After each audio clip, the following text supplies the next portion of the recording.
Hi there. We're here with the Gauntlet community, and this is our second session of World of Dungeons, doing the Blood in the Chocolate module by Keel Chinier.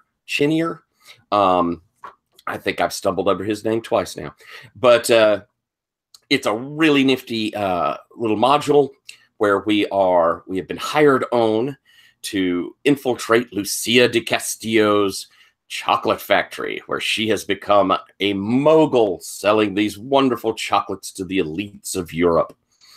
And she has made this factory, and it's super secret. No one hardly ever goes in, and even fewer people come back out. And our team has been hired on to discover her secrets by her competitors. And we have some pretty interesting characters with some motivations of their own involved as well. And I'm going to go through and have everybody introduce their characters again in just a moment.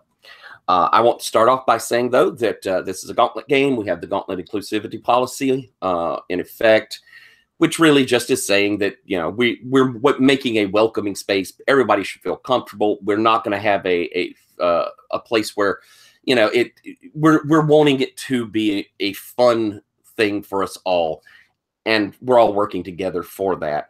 And I'm also I have the X card on the table, which we've discussed in the past.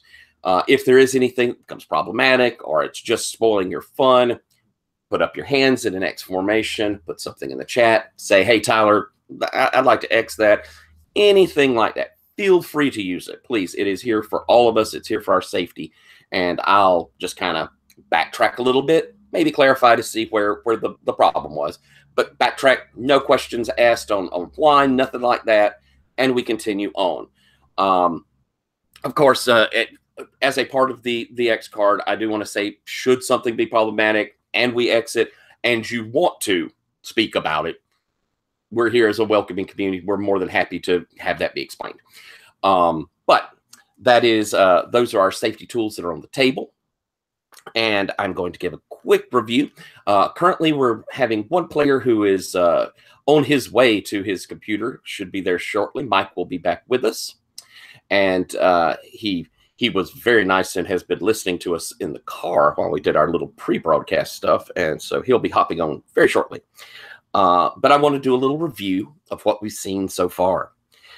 We've had our intrepid adventurers go down to where Lucia has a loading dock and find out some information about how rather secretive and particular she is for things coming in and things being taken back out.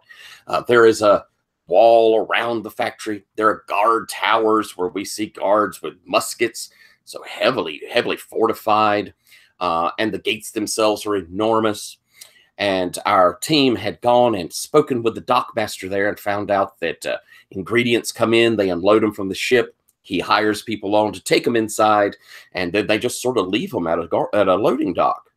After a little bit of machinations, our team decided, I don't know if hauling crates in is our best deal, but they did at least through a bit of underhanded and quick talking by one of the members, take in a small load, put it up to the loading dock, going through the gates. The guards there had a trumpet where he doodly-doo-doo-doo-doo-doo-doo. And when they left these crates at the loading dock opened, and out came very small, no more than like 2.5, 3 foot tall creatures, men sort of shaped, but tiny, very brown, and their heads were enormous with big eyes. And they looked, in fact, like cocoa nuts, not coconuts, but they were woody and pitted, as though they were some sort of nut.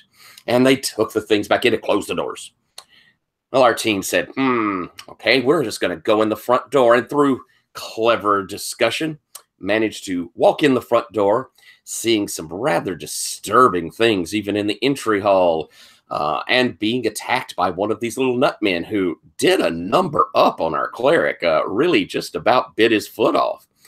And but our crew piled on top of this little guy, and he was eventually spitted and brought back, dying, falling back.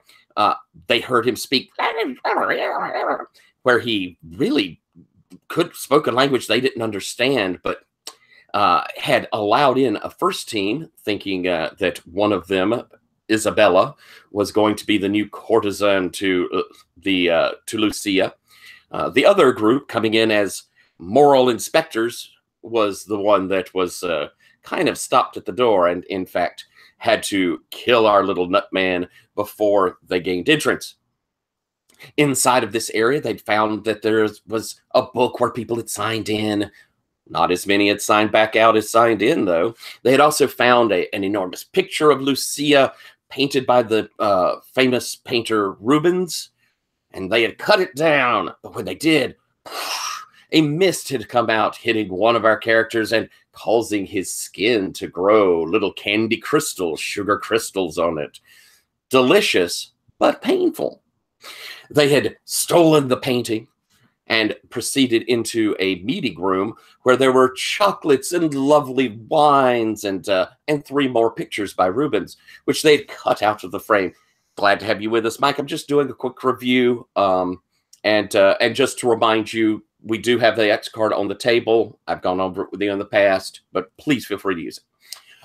Going into this meeting room, we had cut down the other 3 paintings, this time carefully avoiding any sort of traps of nefarious sort, taking them, rolling them up, and stealing them away.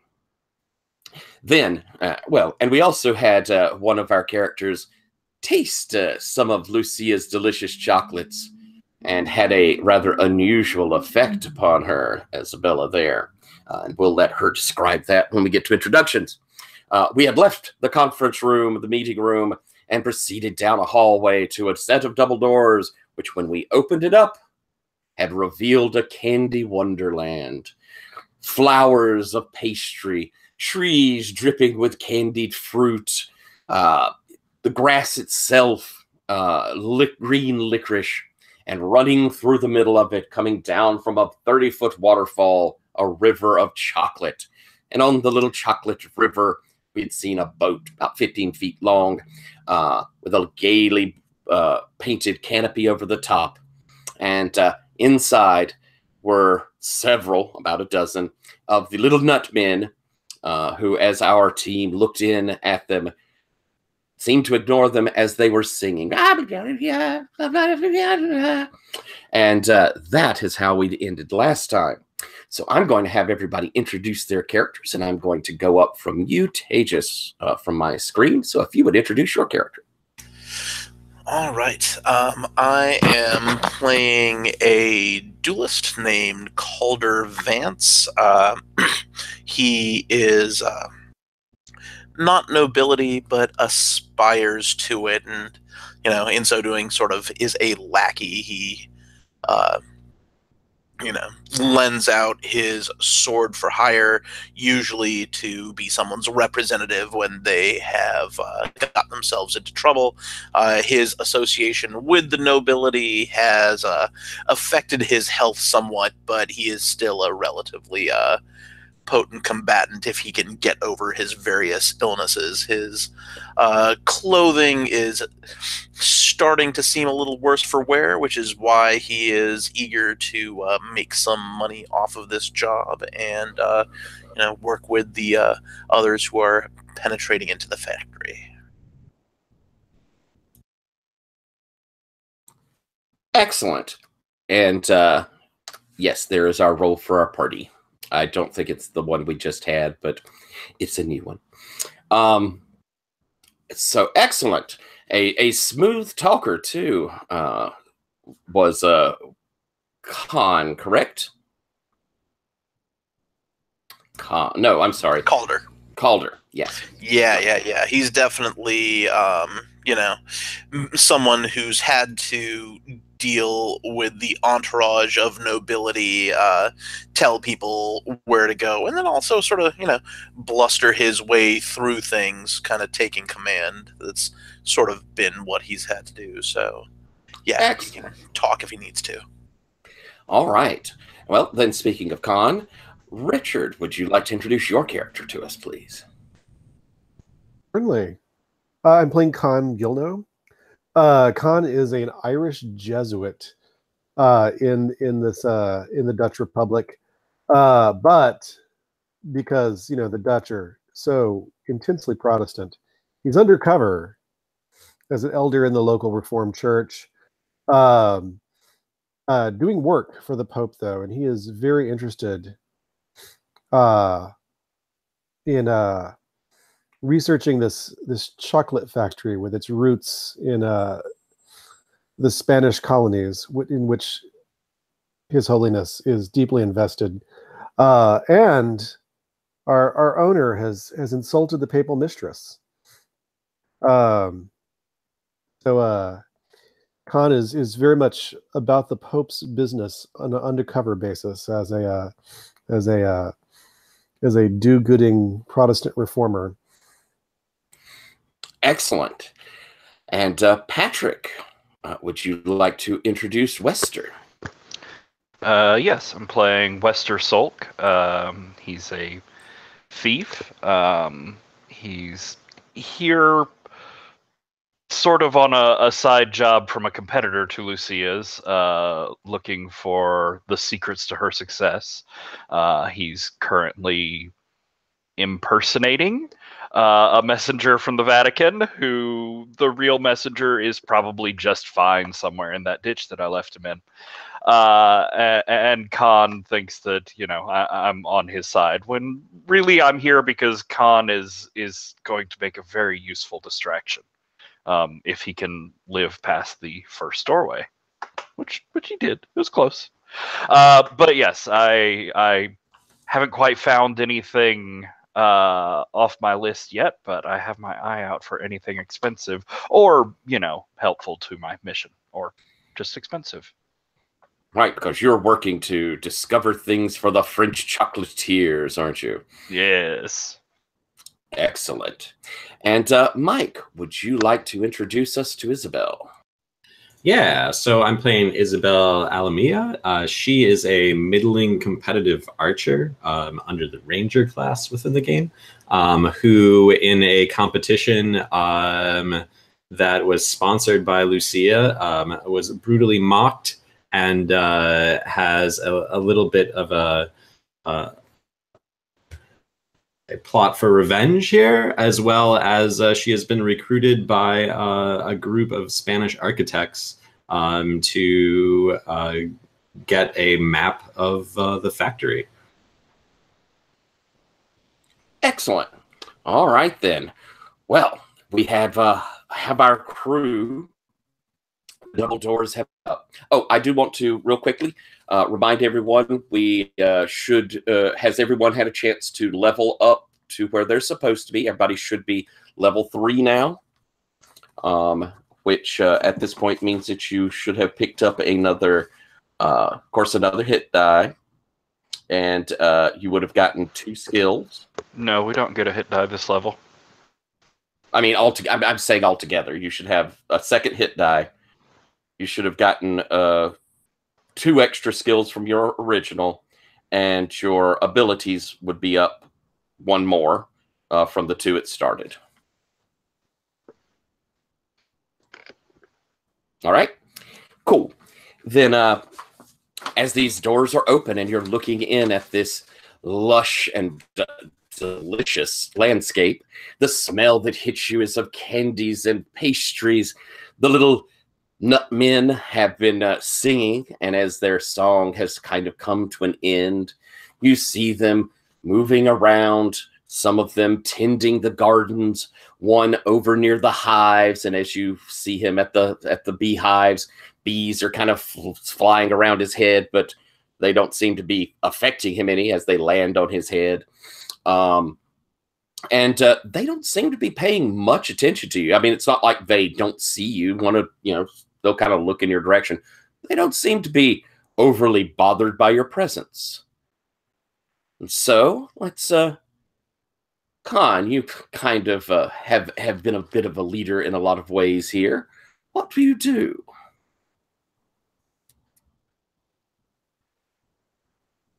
So I think I look at Wester and just sort of what's on the bush or plant nearest me? Because I know there's bees around that are sniffing things. Is that a? It at looking over at it, it seems to have little candied berries on it. Maybe something along the lines of like blueberries, candied blueberries on it.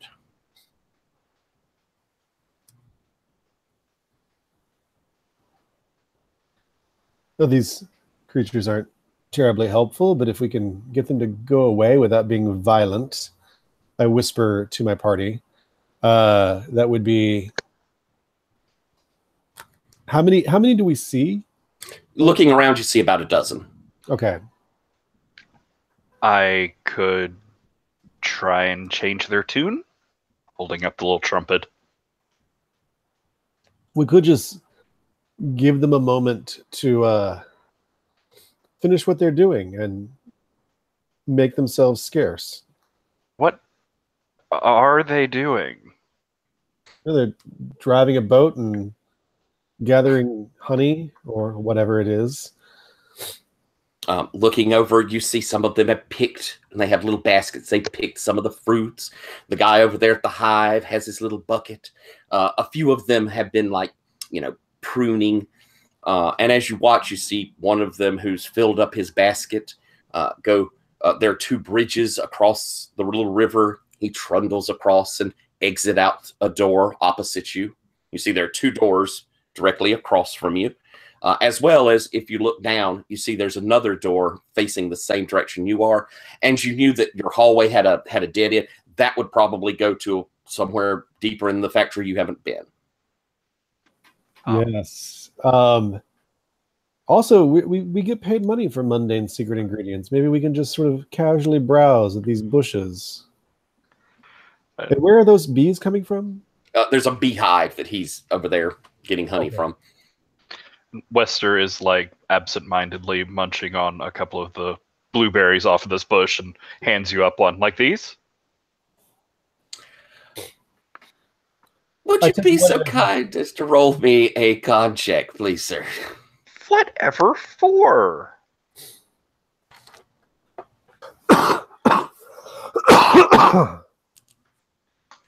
Let's see. 7 plus 1 is 8. Looking down at him, Con, as he's munching these, you notice that the end of his nose and the tips of his ears and his fingertips are stained a bit blue.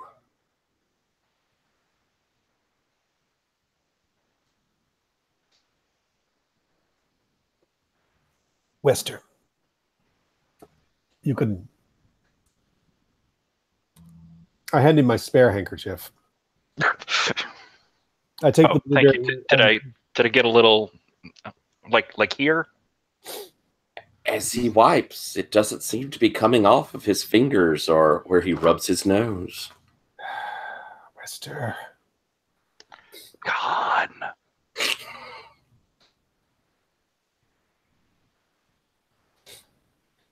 Yeah. I take the blueberry he was handing me into a handkerchief and fold that and put it in my jacket pocket.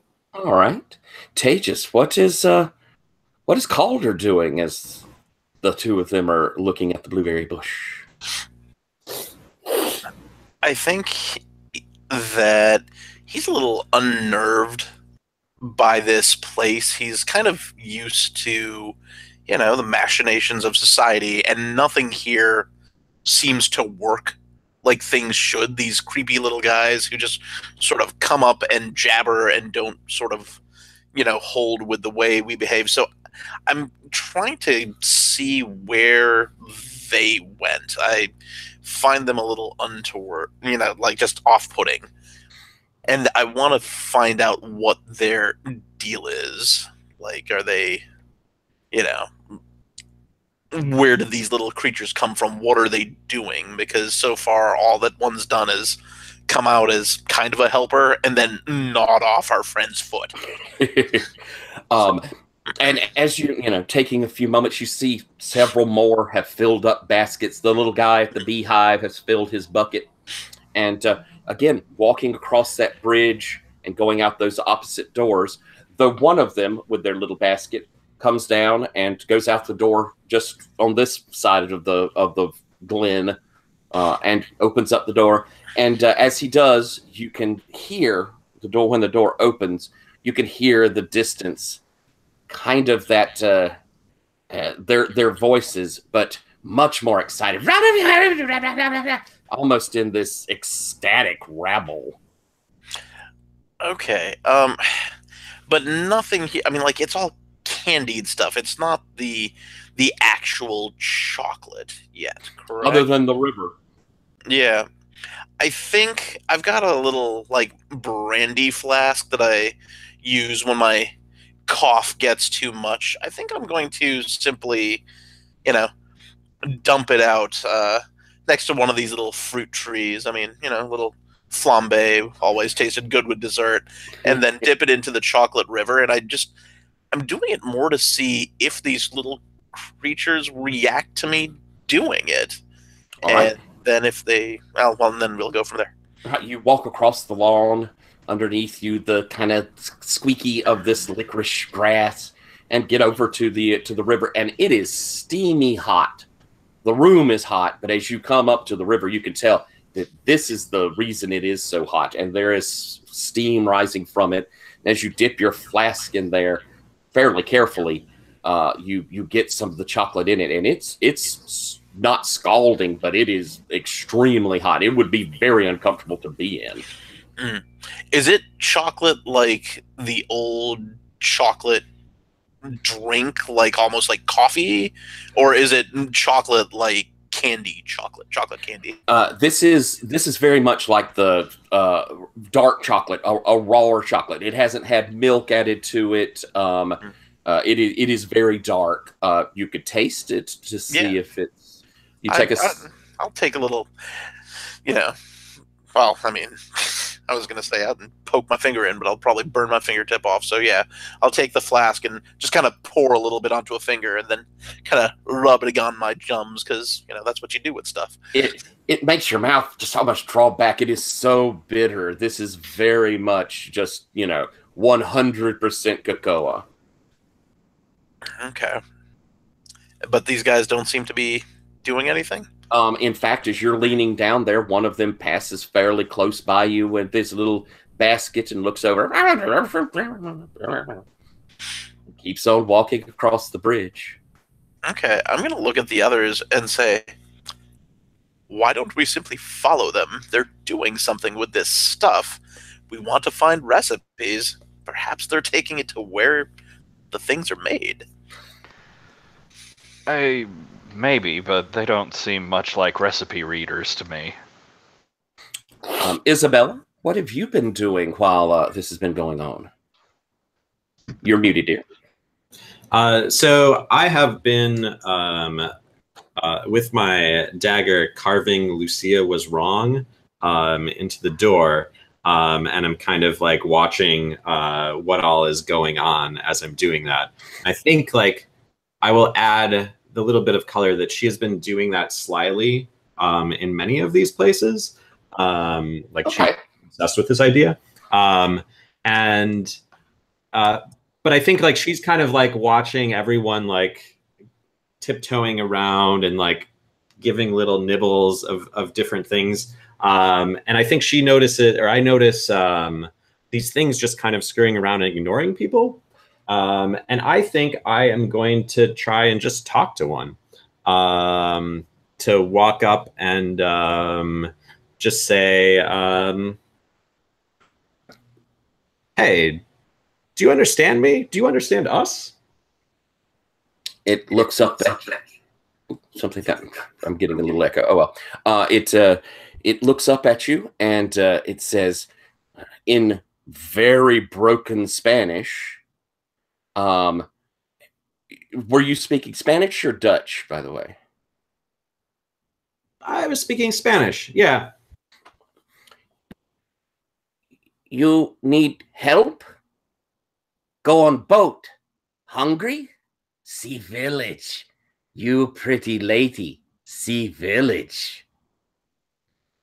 That look is not friendly exactly. Yeah, so I kind of thank you. That's very thoughtful of you, very kind. And I quickly look to the others, and I'm just like, what do we do? Khan, you see this going on? I gesture Isabel back towards us, so that the creature will move on, and we can sort of like casually follow it. All right. It as she moves off, it kind of looks and it takes its little basket and village and starts heading out the door that's on the same side that y'all came in from, but down a little further. And as it opens up that door, it looks back at you with a smile. And again, you hear the many voices of these little nut people in this kind of rabble, rambunctious. They seem pretty excited beyond there as he smiles and closes the door behind him. Do we Go to that way or that way? Across the bridges or back towards Isabel's friend? I say not the way the horrible little chittering monsters went. They went both directions. Well, they didn't go on the boat. How far can that boat go? It's only as the river's only as long as the room. Well, you talk about where the ingredients are being taken to. We know where the chocolate is being taken to, the end of this river. Mm. That's true. I was thinking that they were workers or some kind, but perhaps that makes more sense. I don't know. This place doesn't even seem like a factory. It's what everybody calls it, though.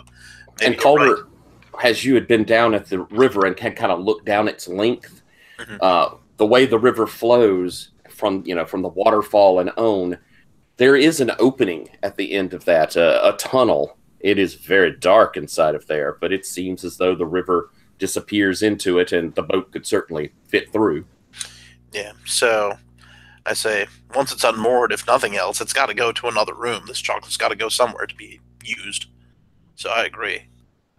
Although it's pretty dark in there. I started looking around the walls for like a torch sconce or candelabra or something that we can take onto the boat. The light in here is primarily that above lighting that almost looks like sunlight, and it's warm. But I if you could easily just reach outside the door and grab a candelabra out of the hall or a torch that you've got with you, Right. anything like that. It's not a problem. I'll pull out a couple of torches. Yeah, we can light a couple torches, put them at either end of the boat. All right. What I'm trying to picture in my head is that this room seems really big. It's about 120 feet across face to face there, and maybe close to 200 long. That river's about 30 wide. Factory left. There's a good bit. I mean, this is a huge factory.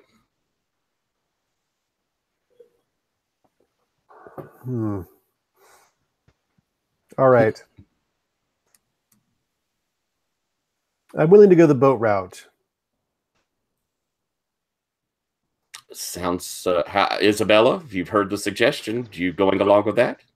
I'm going to go wherever Wester's going. Indeed, we didn't mention, but in the last session, there was a bit of a romance, chocolate-fueled romance, as Isabella had tasted of the chocolates and had fallen for Wester somewhat.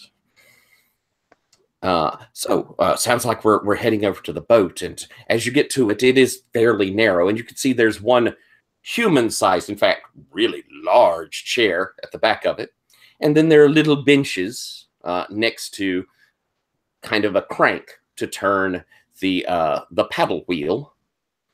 It is tied up there, and as you guys get on, it gives a little wobble, and the heat and the smell of the chocolate around you, it's kind of overwhelming, the smell of it all.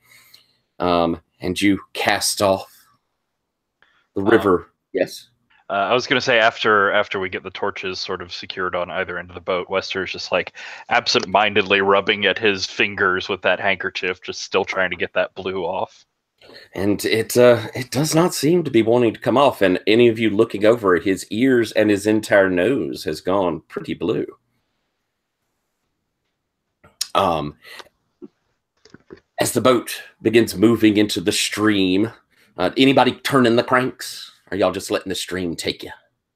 The chair. Is there a tiller? There is back there where the human-sized chair is. It's got the tiller to steer it. Okay. I gesture for her to sit down, please. And then, lady, I will take care of the tiller if you'd like me to, and kind of step to the side of the chair. And, go ahead. All right. And so with the tiller kind of turn, and as the paddle wheel starts going, you get into the stream and moving along the stream to the opening. And as you pass through, it very sharply and quickly does a descent. And there's sort of a swooshing as it makes a curve. And ahead of you, you begin to see lights, and you're moving really fast as these lights go by you, and you're kind of corkscrewing around, and there's the sound of the chocolate rushing by you. Until it lands in a slower or a more stable place. And you see that you're in a long tunnel. On either side are candelabras burning, and they are giving off a light that shows this channel where the chocolate is flowing through. And down here, it is extremely hot in this enclosed space. And so as the boat continues along, and it's just it's a complete tunnel. You don't see other than maybe hopping off to the edges, and it's not even like there's full walkways around the side. It's pretty close up against the walls. And you travel around, and it makes a little turn, continuing around until to your right, you see where there's a stone dock and a set of doors, 2 doors, separated pretty far. They're separated by about 60 feet. And it's hard to give good distance, but you have to think you're pretty deep underneath the factory and have, the directions, it's extended out from, the grounds above. You're moved further out than the actual grounds of the factory. As you come up to this dock, both doors are closed, though one of them, as you're looking at it, does have a little placard on it that says, "Danger, Boiler Room, Hot." The other one has nothing on it. I arc my eyes at my friends, and should we put to dock and see what's here? Yeah, it's snowing outside. I dressed pretty warm. I say maybe not the boiler room yet. I've bent over next to one of the, I don't know what they're called, like things at the dock, and I'm sitting there roping it off, pull off my gloves, and I say, I agree. I think the longer we can avoid it, besides boiler room, that sounds like power. I don't think you're not going to do any cooking in there. But maybe I'm wrong. I still say, let's go for the other door. Yes. But Wester, just undo your jacket and shirt. Oh, it's just I like to stay, dark to hide in the shadows. We are trespassing, you remember. But fine, yeah, I'll just I'll do a little. Maybe I can take off my cloak. As you take off your cloak, one of your buttons on your shirt kind of goes ping and flies off as your clothing has gotten very tight around you. And those of you ties are always catching things.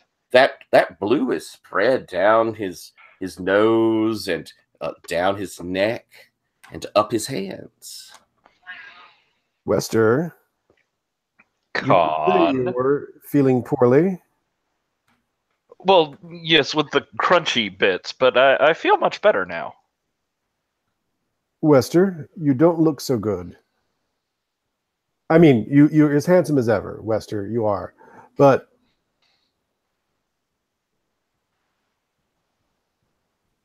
may I look at your face in the torchlight?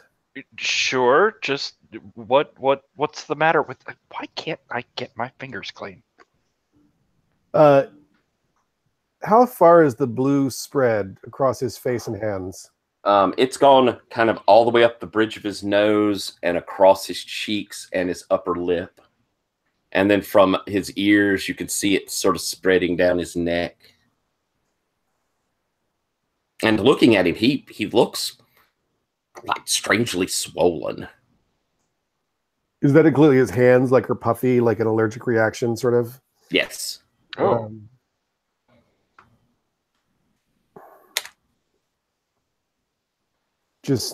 I take one of your hands without really asking, and just sort of, and then I place my other hand just very gently on your forehead, and I don't really have any anointing oil, but I'm going to anoint your forehead, just very casually, as if I, were just a normal everyday Protestant, and whisper a blessing in Latin right into your ear.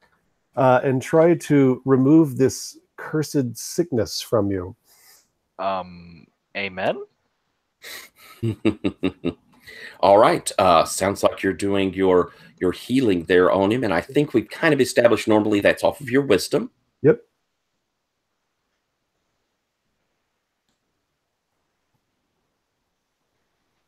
And that is I believe an 8. Let me double check that. Yes, it's an 8. All right. You say these words, and as you do, you notice that blue actually begins to spread as you say it, but the swelling begins to decrease. Wester, you feel unbelievably nauseous all of a sudden. I throw up all over Con. As you throw up in his direction, it is a projectile of bluish purple liquid that just flows out of you. Oh, that was incredibly Oh, there's more. Sorry. Maybe we don't eat the food from the weird factory now. It's just I these are ingredients. How is she selling this? How is anybody buying it twice? Well, perhaps she processes it in some way. Perhaps it's diluted. And just for us knowing, you currently have the noxious berry curse. Ruh-roh. With your partial success, I have taken you down from stage 2 to stage 1, but you have you are completely blue now.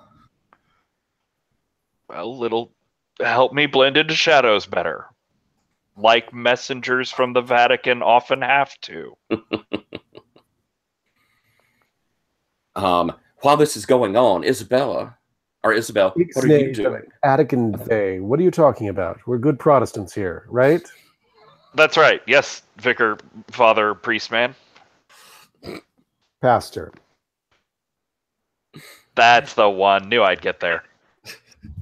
Isabel, you've been watching your dear hearth there. Yeah. Turning blue. I feel so overcome with attraction for this new blue version of Wester, which just seems positively delectable.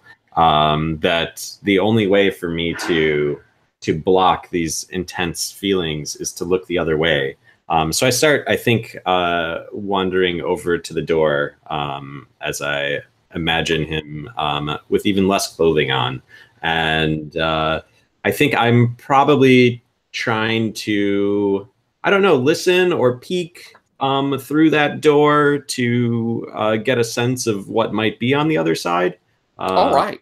And we're saying this is the one without the boiler room, the non-boiler room door. Oh, I mean, it's a good question because I think Isabel's interest would probably be in this mission that she's been sent on by the architects would be maybe she just wants to get a glimpse of the boiler room before we head the other way. I think that makes more sense, that she wants to be able to add whatever information she can get about the boiler room on this map that she's been drawing as well. All right. So as you move up to it and first kind of listening to it, the door itself is hot.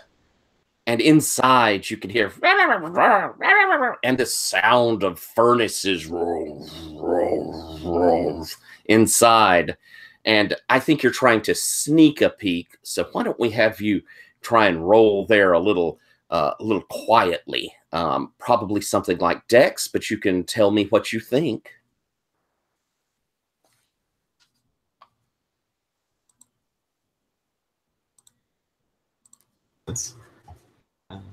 So that is my +1. 2d6. I'm the orange. That's a 9 + 1, 10. Excellent. Oh, that's fantastic. And of course, you have your scout ability, so that would have there to kind of see things before they see you. So you touch, take the handle, and it is, I mean, it's really hot to the touch. Not quite scalding you, but it is very uncomfortable. And as you push it open, this draft of heat and this red glow is pouring out. And if you wish to look into our folder, you will see I have a picture labeled The Boiler Room. And you can click it up there. As inside, you see these little nutmen stoking the furnaces, and it is blisteringly hot. They are going about their tasks, unemotionally. They're chittering amongst themselves, but it doesn't seem like this heat's bothering them.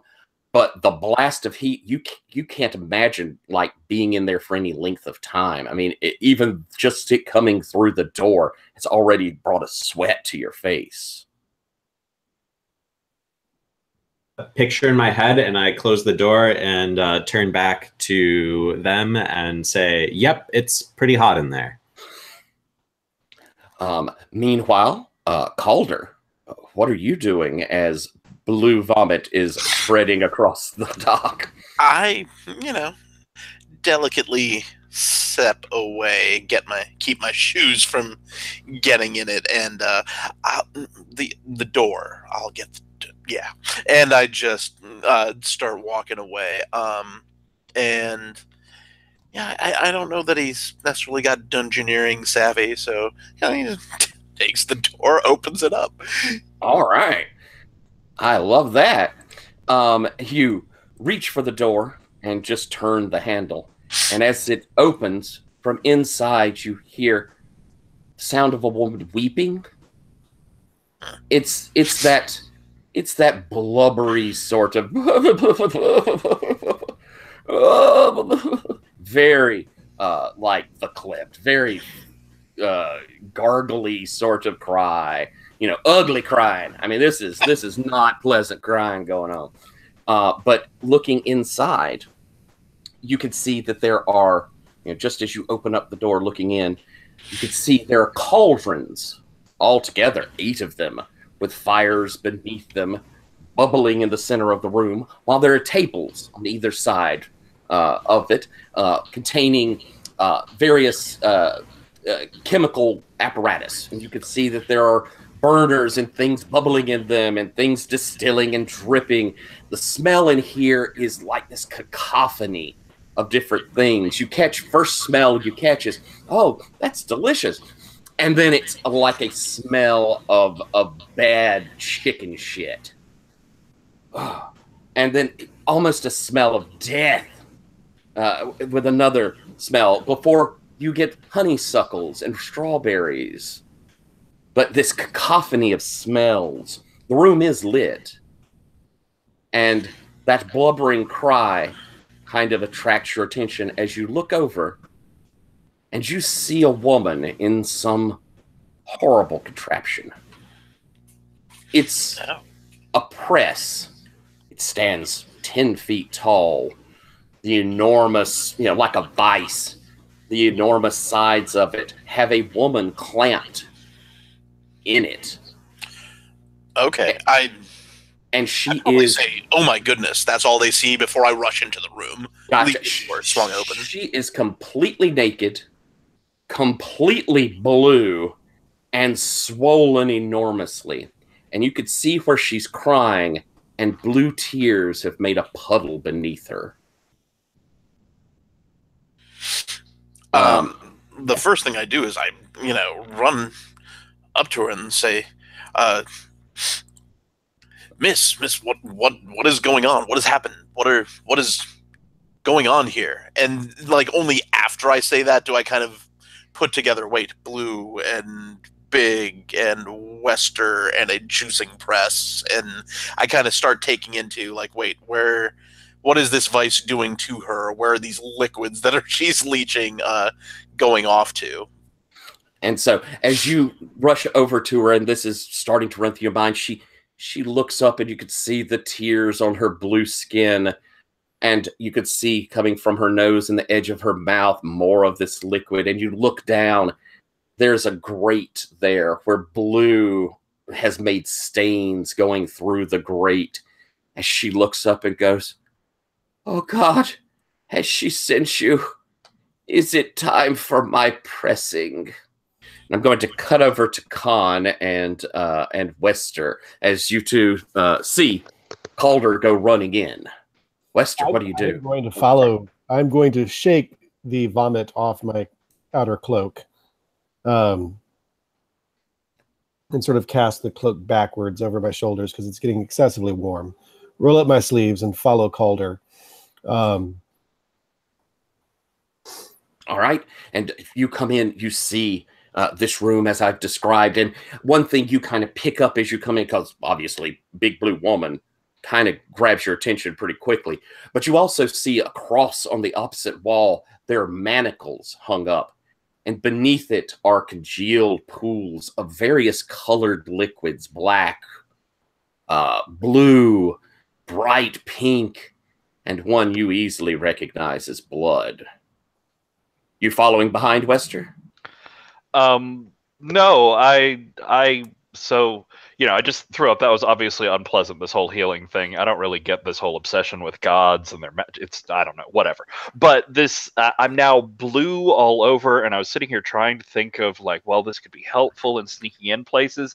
And Isabel, the only woman around, takes one look at me and is so disgusted she immediately walks away in the other direction. And this just does not speak well for my future. The father, pastor, whatever the hell he is, just wandered off that way because I threw up all over him. I feel really bad about myself. And I'm just seeing if maybe if I pull out some extra clothes and like a wineskin or something, like maybe I can really scrub at it and get something off. All right, so you're scrubbing. You poured this wine to scrub.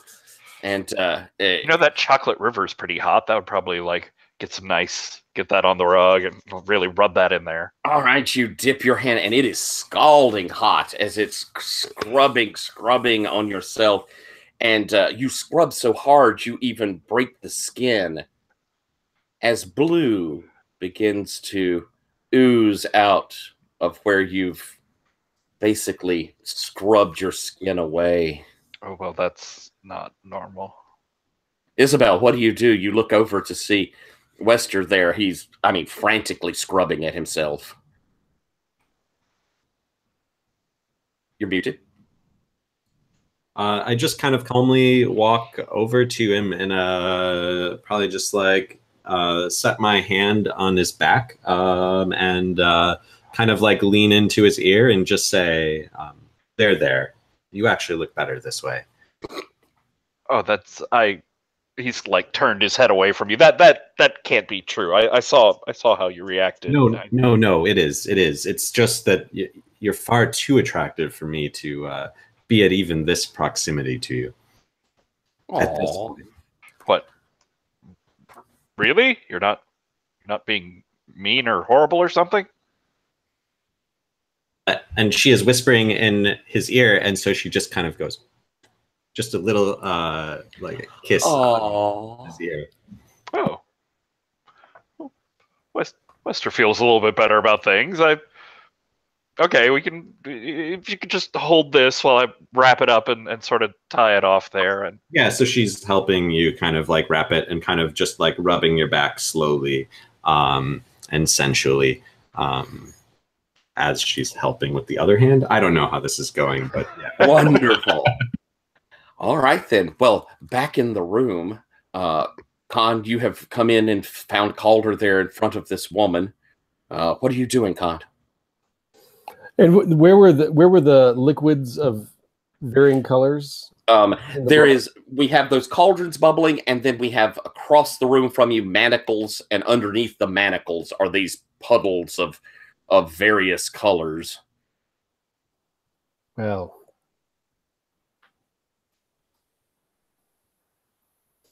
there's only one thing to do. And that's to ask the Virgin Mary. Can you do anything for this woman, Khan? I mean, I saw what you did for Wester. Can you help her? It's time for my pressing. Please squeeze me. I think for what Calder sees, I just grab a little like mini flask, almost like a small vial or test tube, but sealed with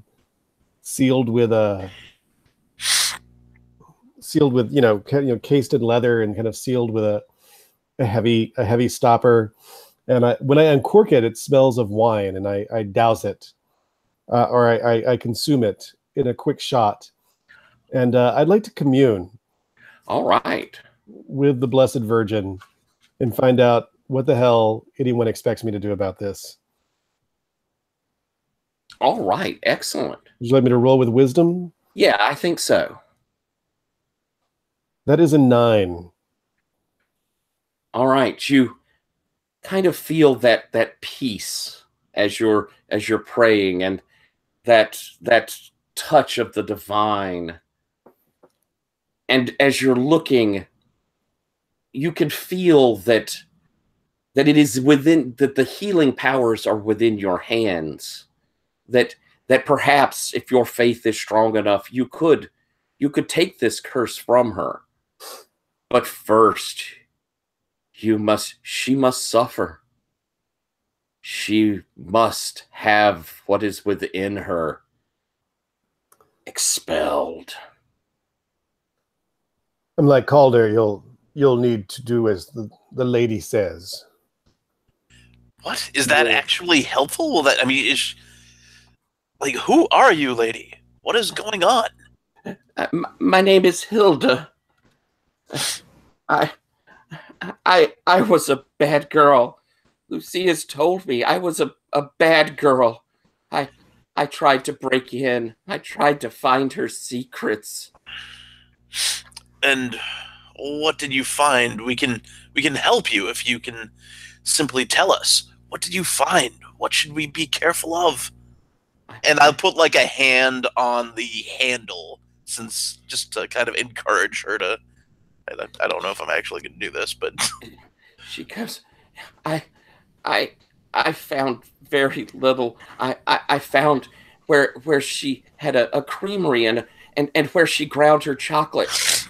But then she found me. She found me and her little men. They tackled me. They held me down. She drug me down here and she touched me. She whipped me. She told me I was a dirty, filthy whore and that I deserved what was coming to me. She would feed me things. She looks over at the cauldrons from there. From there. Until this happened to me. And she laughed at me. She said she likes a voluptuous girl. I kept growing. I kept getting like I am. and only by the pressing, do I get small again. Only by the pressing does it leave me. But it always comes back. Calder, I can do nothing for this woman until you press her.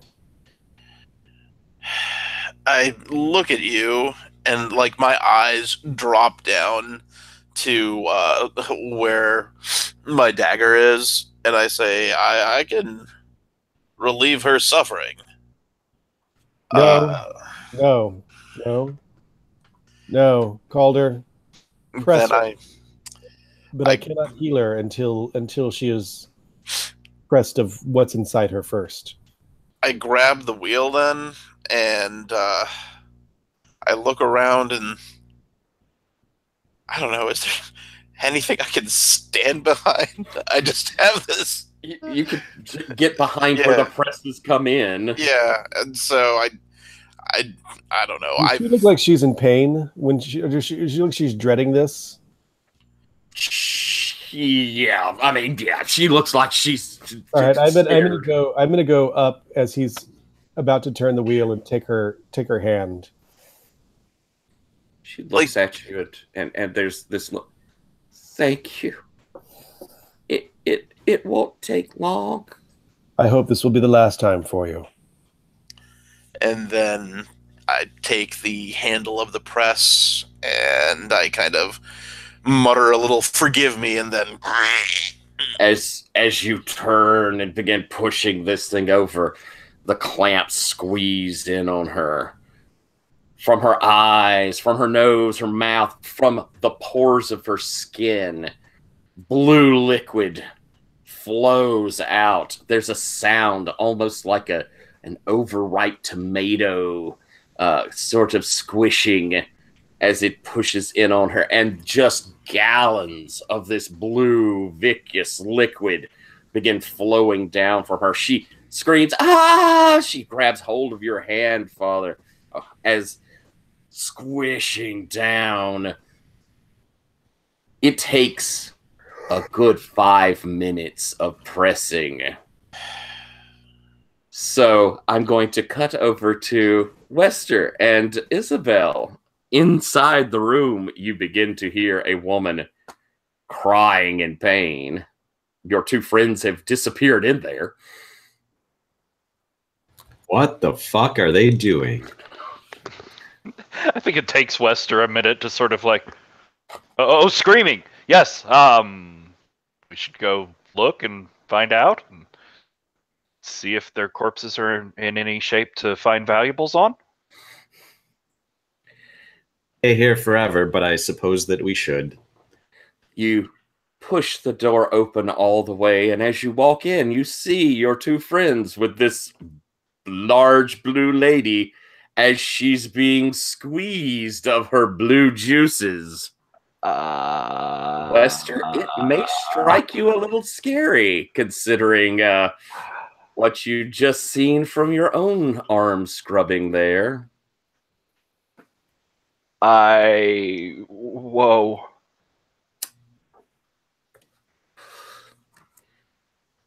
Squeezing down on her. Her shrieks get a little higher as she emits this enormous gout from her mouth. Blue flowing everywhere and around your shoes, Khan, as the press reaches its final spot. And she sort of collapses down to the floor. She has indeed been squeezed down to a more normal size, though she still is blue, completely nude. And she looks up, still holding your hand, Khan. Thank you. Thank you. As she passes out.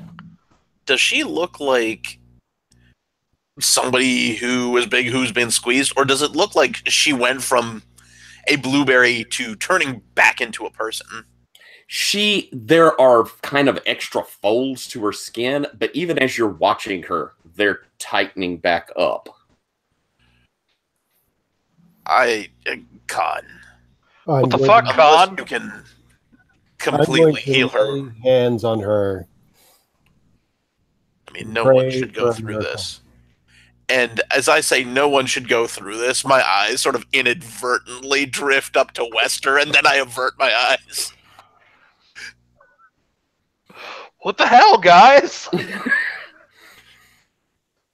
Would you All like me right. to roll now as I'm saying the power of Christ compels you a lot? Excellent. Yes, indeed. That is yet another 9. All right. We don't have a helping in this one precisely. So as you feel the energies flowing through you, she breathes easier. Clearly, this had, it had hurt her. She had been damaged by it, but you see her in her unconsciousness kind of breathe easier. While behind you, one of these cauldrons sort of bubbles up, and there's a slight glow, almost heavenly glow to it as you feel drawn to this thing, Khan. You know she has been stabilized, but something draws you towards that cauldron. I give her hand to. I take it she can't move. Is she restrained in some way?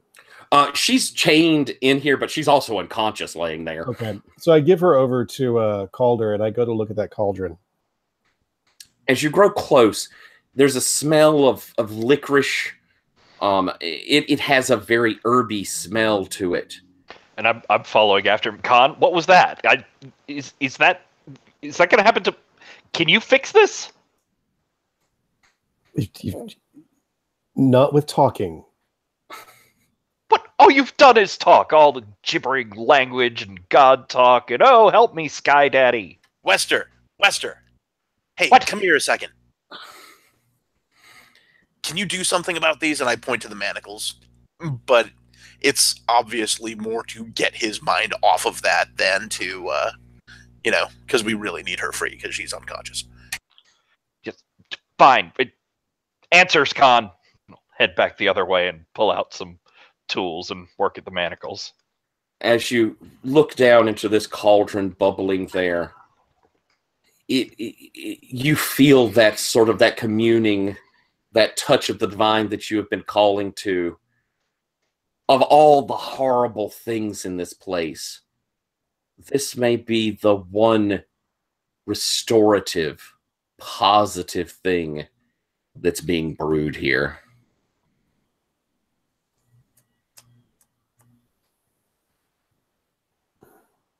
I dab it on my, just like testing a bottle, like dab it a little on the back of my hand and then sort of taste it. It has a licorice herbs taste to it, and you feel it burn slightly, not just from the heat, but from the actual herb of it as it goes down your throat. But it does it. First off, it kind of gives you a little jolt, but you feel the weariness drop away from you. That throbbing that's still in your ankle from where it was gnawed on sort of decreases, goes away. I gesture to Isabel because I want an outdoors person's expert opinion on what this herb is before I start giving it to people. All right. So, Isabel, you go over and take a look? Yeah, for sure. I will check it out, and I will give it a close smell. And I imagine that I would take a taste as well. I think that makes sense. If I've seen that Khan has taken a taste and is clear through this, I feel like I can... Okay. My head is not turned into a giant bulb of fennel. Yeah. Then why don't we have you roll a wisdom? But I think this is going to use your survival skills. So at the very worst, you're just going to get a complicated result.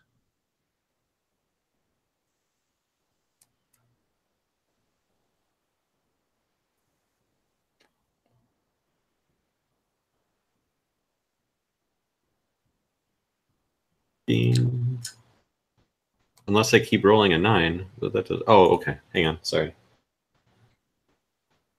Do that. Oh, the 3 and the 6. So the 4 and the 5? 4 and the 5. And wisdom-wise, I have nothing. So it is what it is. All right, then. So it's a 9. First off, you can taste the various herbs in it. But also, you feel the dropping away of the weariness. And it reminds you very much of, there's a wise woman in the woods where you trained. This tastes of medicine. This tastes of folk remedy. And again, in this place of such horror, it's the one thing that kind of brings to your mind, especially with its smell and everything. This is a good thing. This is medicine. I would say that I communicate that to Khan. Is this wiping away my euphoric love? It does indeed. So yeah, I probably look over to Wester as I'm talking, and I'm just like, oh, fuck, what happened to him? And just look disgusted. I just look up a little bit from where I'm working on the manacles and give you a happy little wave. Hi, sweetie. You, Wester, have quickly jimmied open these manacles. They're no problem for your skills. And Khan, what are you doing now that you've sort of tested this liquid? Is there like a ladle I can take it over to Hilda? It does. It has one of those large wooden sort of ladle spoons. I take some over to Hilda. She is unconscious, but you open up her mouth and pour some in it. Yeah, prop her up and kind of like, tilt her head back so it like goes down her throat and she doesn't choke on it, that kind of thing. Right, yeah. Good kitty. Sort of thing. And as she drinks it, she kind of coughs. But you see from her mouth that blue begin to fade. And she opens her eyes and looks at you. Have you come to rescue me? As the blue fades away from her. You say the most Protestant thing I can think of, and say it must be predestined. Yeah, sure, whatever. Khan, is there more of that? Did you just use the last of it on her? Because if you use the last of it on her... I hold it up to your mouth while you're talking. And tip it in. Oh, that tastes like Christmas. It flows through you, and it perks you up. Your weariness floods away, and those of you watching, that blue cast leaves to where he is back to normal. Behind you, that cauldron has started kind of bubbling over, and as it's hitting the fire, that burnt licoricey smell is coming up. The people who had the rock candy growths, is that starting to go away too, or is that... That was divinely healed. Okay.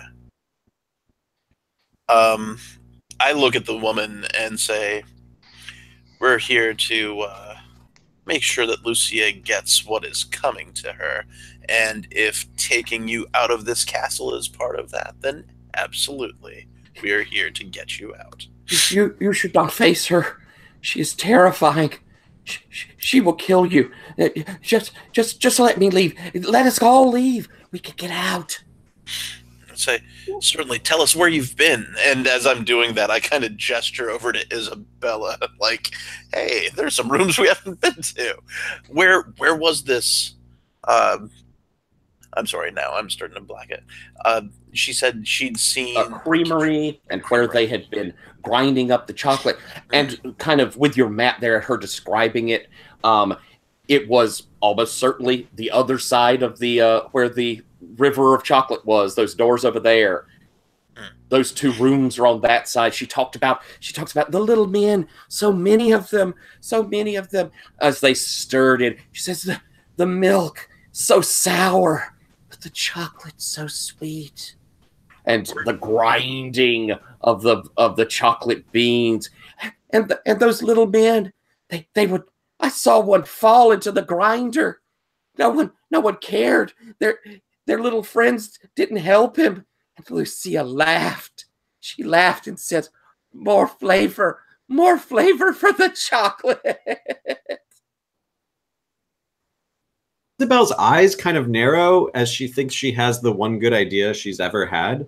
And she grabs or if someone's willing to give it to her, she grabs that ladle with the substance, and she's running back to the boiler room.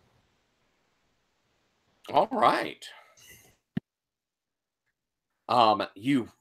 There's actually a door from this room that you see over there that will go into it. Sweet. And as you look over in that direction, you've got the ladle. It's still got a bit of that liquid in it. You guys see Isabella go running over there and reach down, open up the door. What are you doing? And she yells into the room, "Hey, nut jobs! I got a treat for you."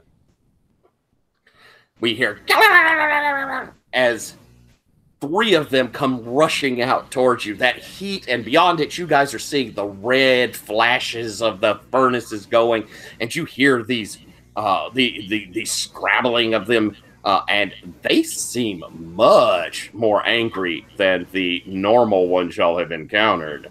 And as these three come running out at you, what do you do, Isabel? I start questioning my one good idea. And I run back into the other room. Crumbs.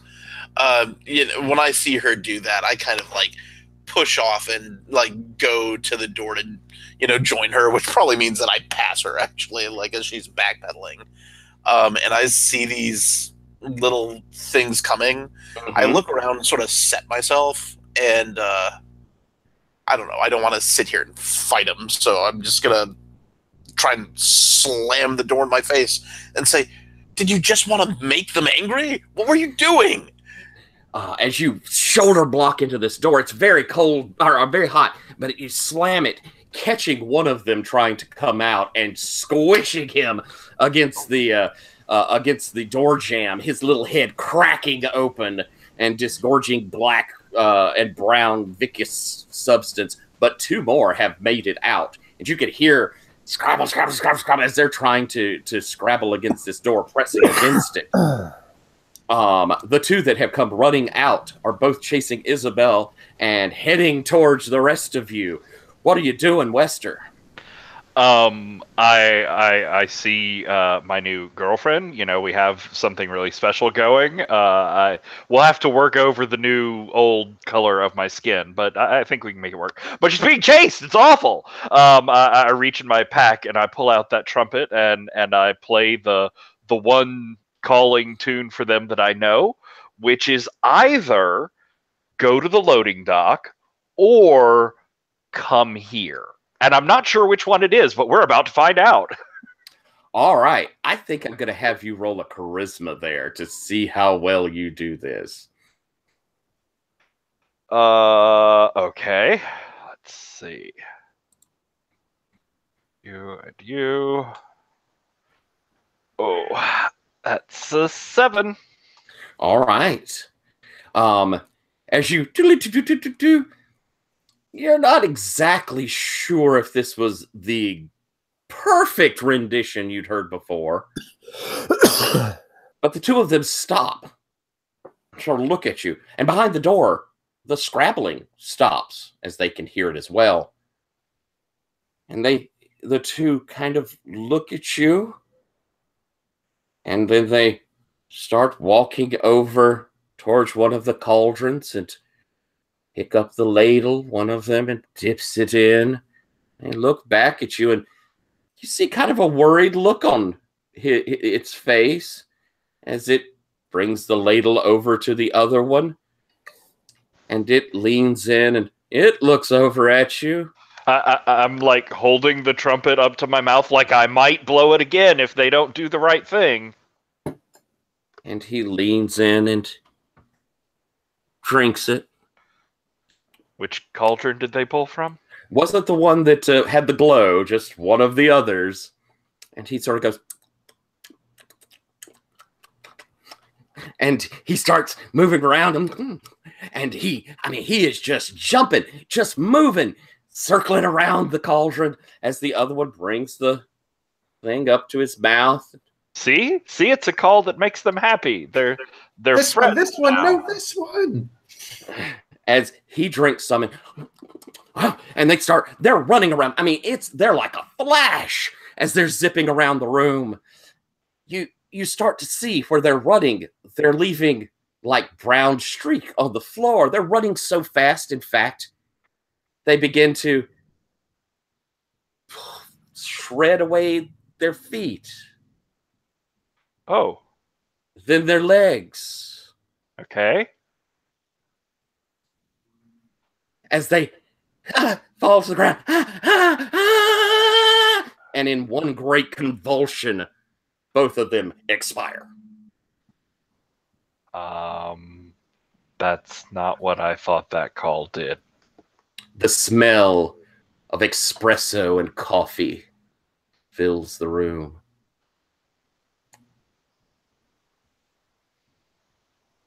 All That right. was not my plan, guys. I don't think I'm going back to coffee houses anymore. As I'm sitting here, like pushing on the door. Do they stop pushing after a little while? Is it all the way shut? It's all the way shut, and they've stopped pushing. But as you're kind of looking and you've watched this running around, you see 4 of them enter the door that you've left open. They've got kind of a look on their face as they move over in pairs to different cauldrons. They look at you, dip a ladle in. I'll blow this thing. I really will. As you watch, each pair drinks from a different cauldron. From one, and how about somebody? Let's even do our little randomy bits here. Would someone be so kind as to roll a d12 for me? I'll do that. Got a 7. Ooh. You see the first cauldron, as they drink from it, they finish drinking and they're watching you. And then from their mouth begins to run blue liquid. Oh, I know that one. They look at each other, look back at you, and they've got this kind of terrified look on their face. The other, would someone else roll on a d12 for me? Sure. Oops.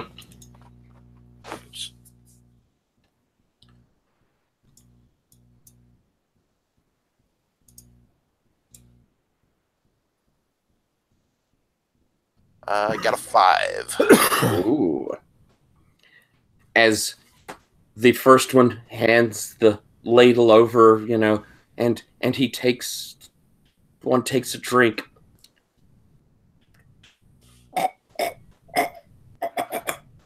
And he sort of staggers and falls over. And as his body hits the floor, it explodes, completely shredding the guy that was holding the ladle. The ladle goes flying, and all of you, please roll a d4 as you're caught at quite a distance from the blast. The cauldron falls over, the liquid kind of spills across, and as it does, you could see like fire kind of burning as out there. The cauldron, has tipped over. There's still some there in it. It puts out the flame, but you could see fire where the liquid is. And the other cauldrons have kind of wobbled, and one of them has splashed over to the side.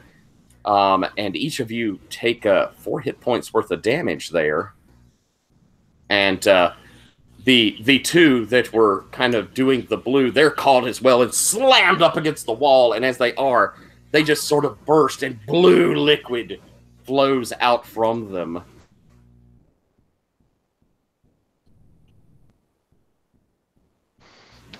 All right, so we know we'll be taking a sample of that one cauldron and not touching any of the others.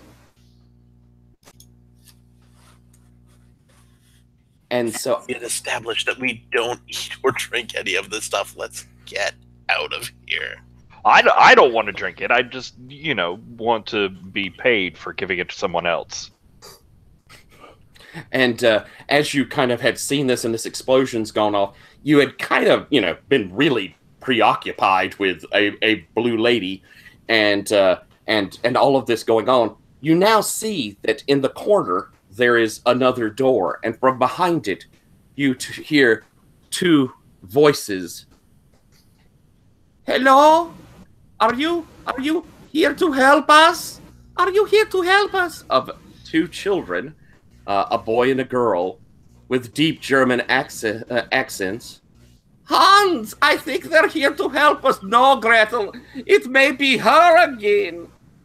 And we're going to take our first break, or take our break there, I think, and come back to Hans and Gretel in a moment. All right? So let's take about 5 minutes, 6 minutes, and we'll come back at 8:34.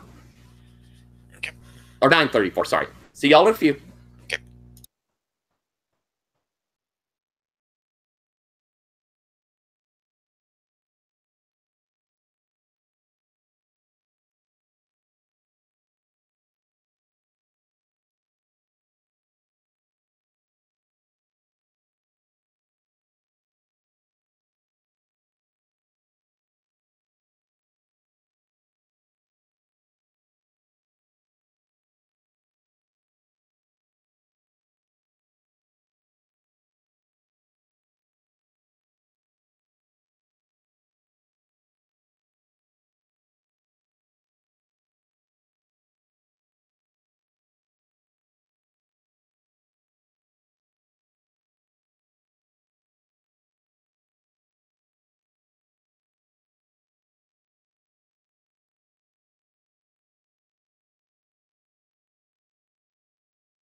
This I'm a little embarrassed to admit that after that entire scene, I like immediately went and grabbed some Jelly Bellies.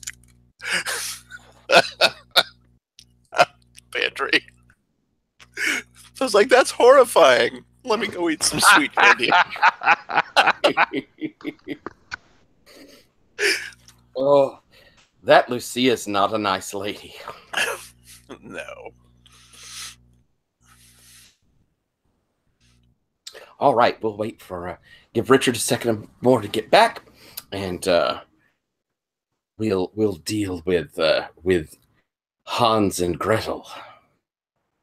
Part of me feels like I should be doing more danger on you, but I feel like it's at least it feels threatening, even if I don't hurt y'all a ton. I feel threatened. I feel like we're blundering into danger plenty, just like without having actual swords at our throats. Like, what's a dumb thing we could do? Let's do that.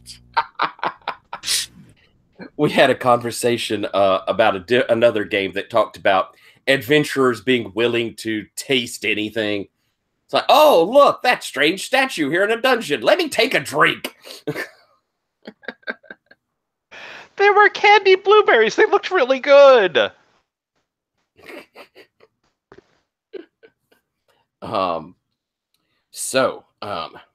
Let's see. Rich will probably be back here in just a second, but we'll go ahead and we've heard this calling.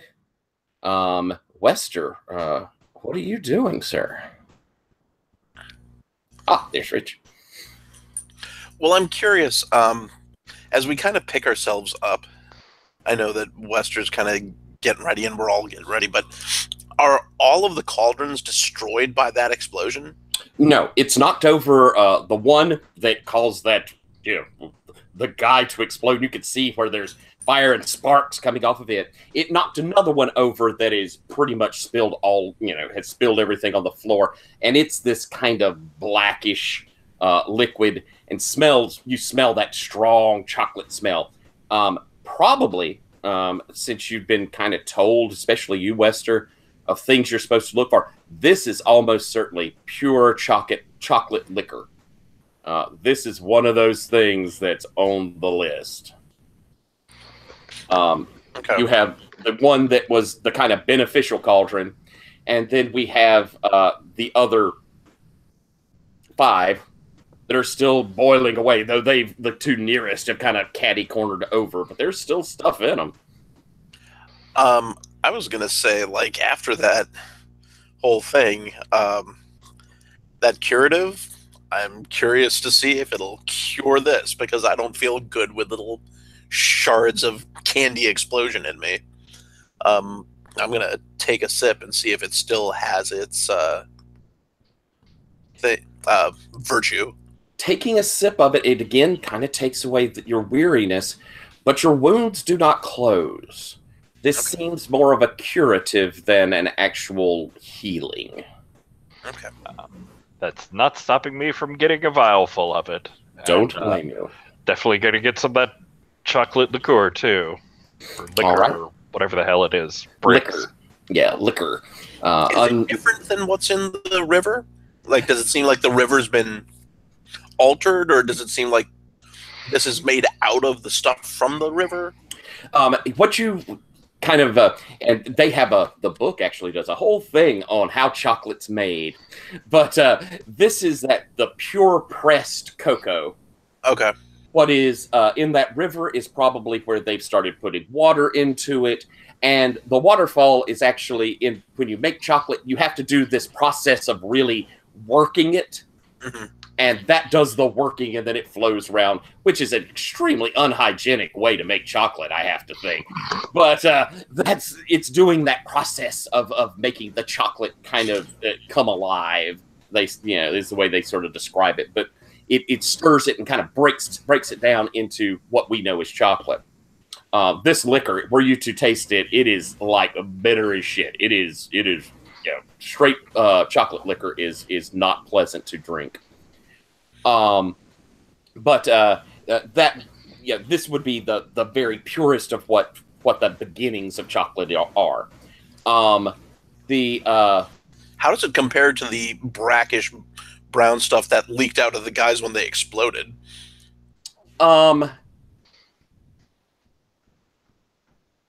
Like, I'm just wanting to make sure, are these critters the source of the chocolate? Because I feel queasy. It's I will say it's Or very Calder feels queasy. Yeah, very similar. Now, probably, yeah, you it's unlikely she's squeezing these guys out. It would take a lot from them. You saw the liquid. Yeah. To fill a river, she would have to have a country full of little people. But it is very similar, creepily similar. And I also want to give out some XP real quick since we had our break. You have made it through. You saved the girl. Patrick, having picked up one of the things on your list. So everybody has gotten up another 600 points, 600 silver worth of things and XPs. None of them are like liquid money because I guess the pot liquor is sort of liquid money, but in a way, what you've done is you found the silver piece worth of. So y'all picked up that much, and yes. So looking across at these cauldrons, that's the scene you see. So Wester, what are you doing there? You say you're running over and filling vials. Yes. Okay. Khan, what are you doing? We've heard the cries of children. I'm moving towards the cries of children. You go over and open up this door, inside of which you see there are cells. And there are also hanging gibbets, cages on chains. There are two of them, and inside of each of them, you see two very plump children. You would guess they're twins. They look so similar. And as the door opens, the little girl looks at you and says, "Oh, Hans, it's not her." Children. Children. Have you come to take us home? We're here to get you out of the factory. Oh, thank goodness. Miss Lucia is so very mean to us. She only lets us eat candy.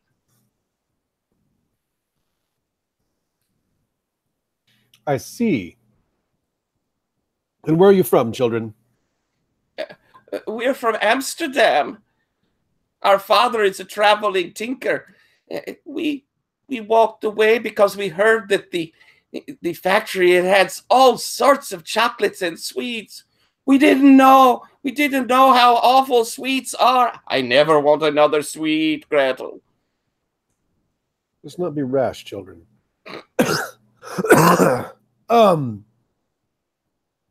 What are they locked in? Are they locked in a cage or a mannequin? Yeah, they're in those gibbets, those hanging cages.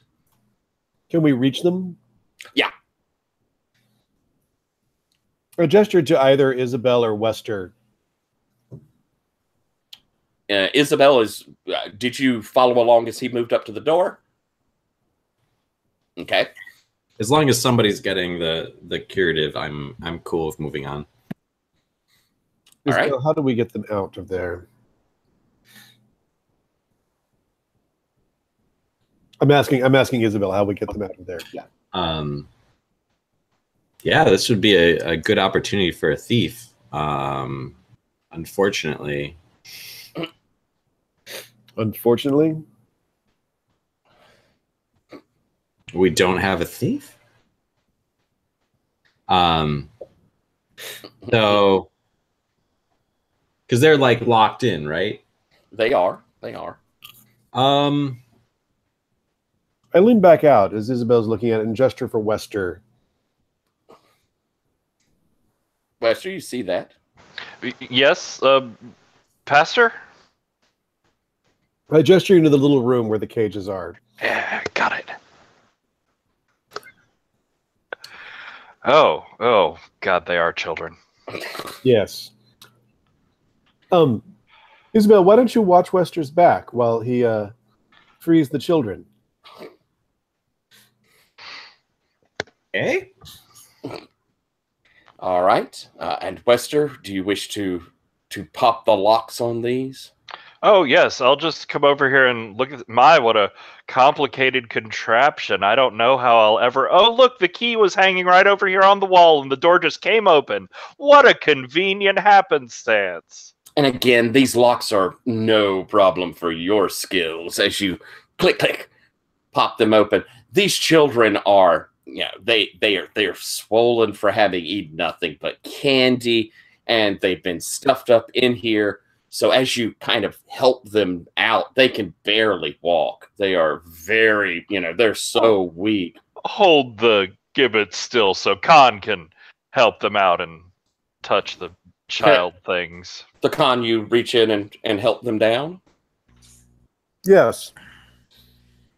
All right, children. Amsterdam, you say?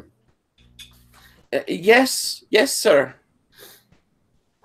How long have you been here? Oh, it has to have been weeks. Weeks? We've not heard anything about children going missing. Our father, as I say, is a traveling man. I don't know if he would have... he would surely be searching for us here. Dear children, it's a pleasure to meet you. I introduce everybody around. And have we found Hilda something to wear? Y'all have a mink coat? That's true. We do have a mink coat. So you've bundled her up in that. As these children have been held down again, so weak they could barely move. And you, Calder, I'm supposing, have still been back there having picked yourself up. If they're looking so damaged, I'll try giving them some of the curative. Maybe it'll at least give them some energy, but maybe their, state is also, some cause of, one of these things or caused by one of these things. As you bring it over to them, they lift their noses up. Oh, not the medicine again. Oh, the medicine is almost worse than the candies. Why? Will it not help you feel better? It makes us feel better for a little while, but it is so... it means that we have to try another of the different candies. You don't need to anymore, kids. We're getting out of here. This is just to make sure you can get out the door. Trust us. She won't be able to hurt you again. And as you say this, they smile. They have hope for the first time in quite some time. As you, Khan, notice something kind of odd. Your stomach begins to rumble. And you kind of can't help yourself from letting out a little burp. And as they, as you kind of let this little burp out, you guys hear like a little squeak from him. From Khan, you said? Yes. But I've not eaten anything but the medicine.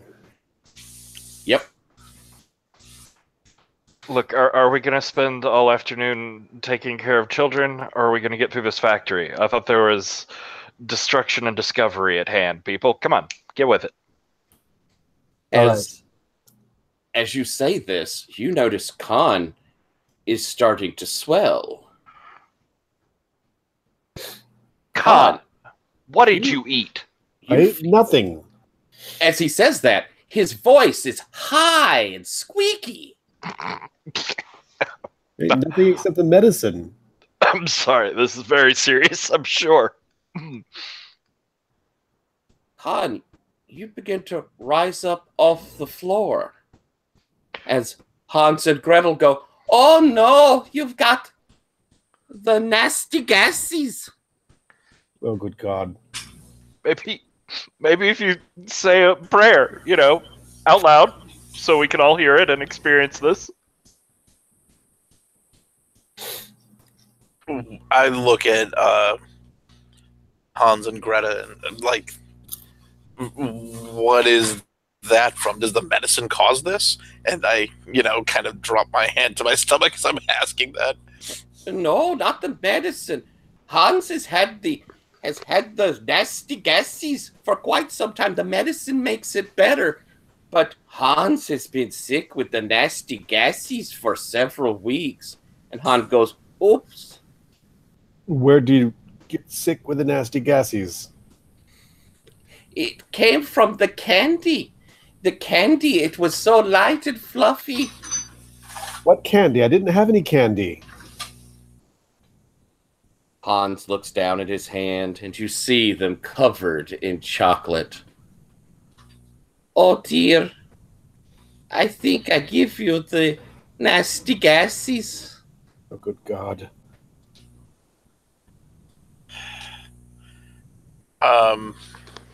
See, this is why I didn't want to touch them. I'm going to cross myself and try to remove this curse. All right. As you begin praying in your high-pitched voice, I'm going to reverently guffaw. Isabella, I believe that, and go ahead, Richard, and you can roll your curing. That is an 8. I don't know where my dice disappeared as soon as I rolled them. Oh, I trust you. You let out this enormous belch as you've now risen about 5 feet off the ground. And as you belch, and that squeak as you kind of descend back down. The swelling has decreased. You are, back to yourself. And as you finish your prayer, however, your voice still continues to have that very high squeak. All right. Isabel, you're kind of standing there keeping an eye out. And so it's you that sees the door to the boiler room slam open. And standing in the doorway, if you look into our little folder, you will see the third picture on the top there, as striding in is Lucia di Castillo. And that's her. Yeah, so I think that Isabel has only one thing that she would do in this situation. So I am probably very quietly, as to not worry my compatriots, pulling my bow out and loading up an arrow and yeah. All right. All right. So, as you go ahead and roll, that's probably going to be off of Dex. As you, I hate doing this. And as she comes in, she looks around at the chaos here. She looks over towards Helga. She looks at you in the doorway, and there's a moment of recognition as she says, "You're the girl who can't hit the broadside of a barn." Whoop. 10. Oh, you prove her wrong. As this arrow comes flying straight and true, roll your damage there, and with your bow.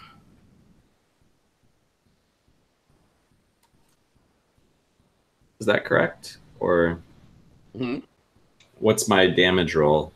Oh, you roll let's see. It is a bow, so it's a d6 plus 1. Oh, got it. Okay. And then I get plus 2 with My range? You're shooting. Mm-hmm. Sorry, first WoDu time. And since you rolled a 10, you're also going to get extra damage on top of that. Okay, so it's going to be, the raw number is going to be 9? Woo! Plus 2 more from your 10. That's 11 points of damage as this arrow chunked right into her. And she goes, "You shot me, you little bitch!" And she kind of steps back, pulls a gun very quickly, and fires in your direction. But it goes wide, but you see her step back kind of out of the doorway. Calder, what do? You see the twang and then hear the gunshot and this woman yelling. First things first, I kind of shove the children behind me. Okay.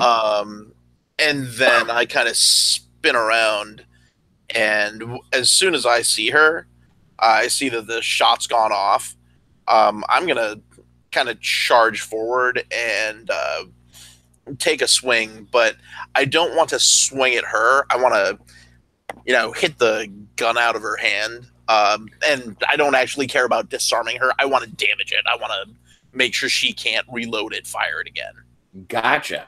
All right, charge forward and make your attack there. Ooh. So that's an 8 plus. Let's see. I'm thinking that's strength since I'm just trying to hack down on it. So that's a 10. Oh, damn y'all. You you hit, and with this you smash the side of this gun, knocking the flintlock off of the gun, so it can't fire. And she kind of as it flies away from her, she goes, "Who the hell are you?" And we see that she has with her 4 of these little nut men who, seeing her attacked, leap for you there, Galder. And I would like for you, if you'd be so kind, as to roll me a dex to see how badly, how many of them really are going to come in at you. All right. Ooh, that is an 11 plus 1 is 12. Oh, that's fantastic. And so you kind of, as you're dodging back and forth, only one of them manages to take a nip on you. And I'm going to give you a choice here.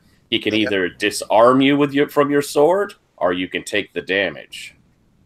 Let's see. I think that I'm going to, have him sort of like latch onto my arm, and I kind of have to 1, 2, and then my, sword goes flying as I dislodge him. All right. Wester, and I think you probably are in the best shape at the moment, as we've got Khan still having rather gotten over a traumatic issue.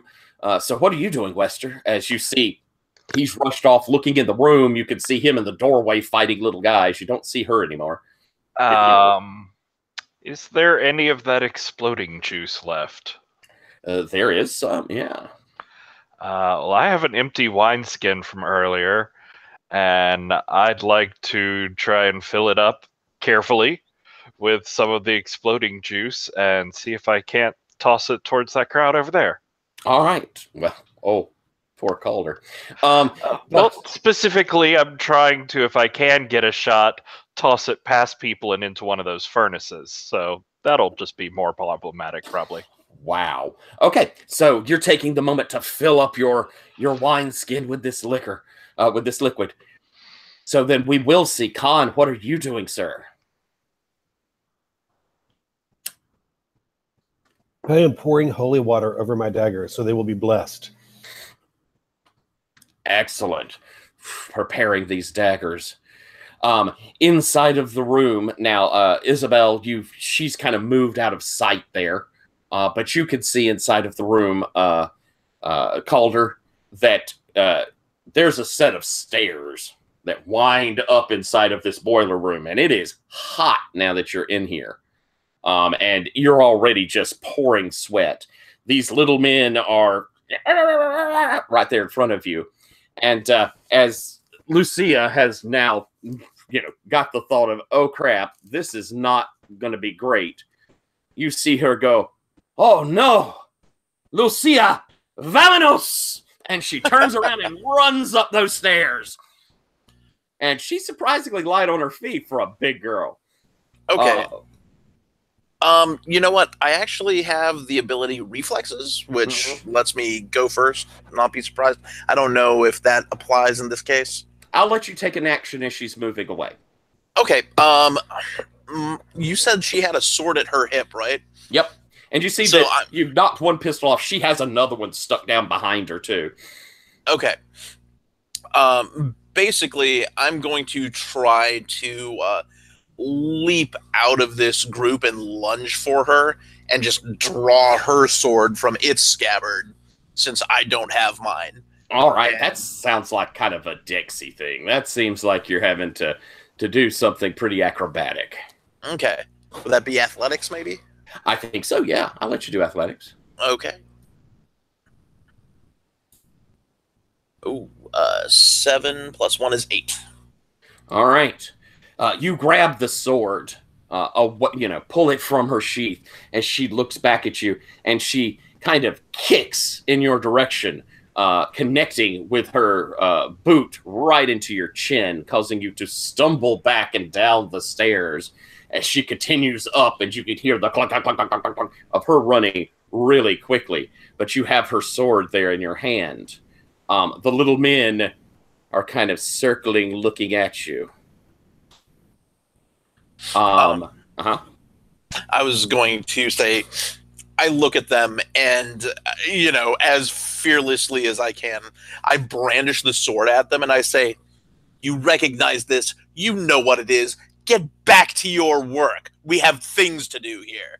And I'm just going to see if I can bluff them into backing down. All right, we'll come back to you doing that in just a second then. As Isabel, you come running into the room to see the three little guys and him branding this sword at them. You can hear clunk, clunk, clunk, clunk, clunk, clunk, clunk, heading upstairs. Yeah, so I think, the other thing is, like, Isabel has just been a stream of swears, like, this entire time. Like, goddamn fucking cunt bitch. Like, just, like, yelling as, like, she is kind of, like just, like, stalking into the room. And she's probably getting, you know what? Oh, God.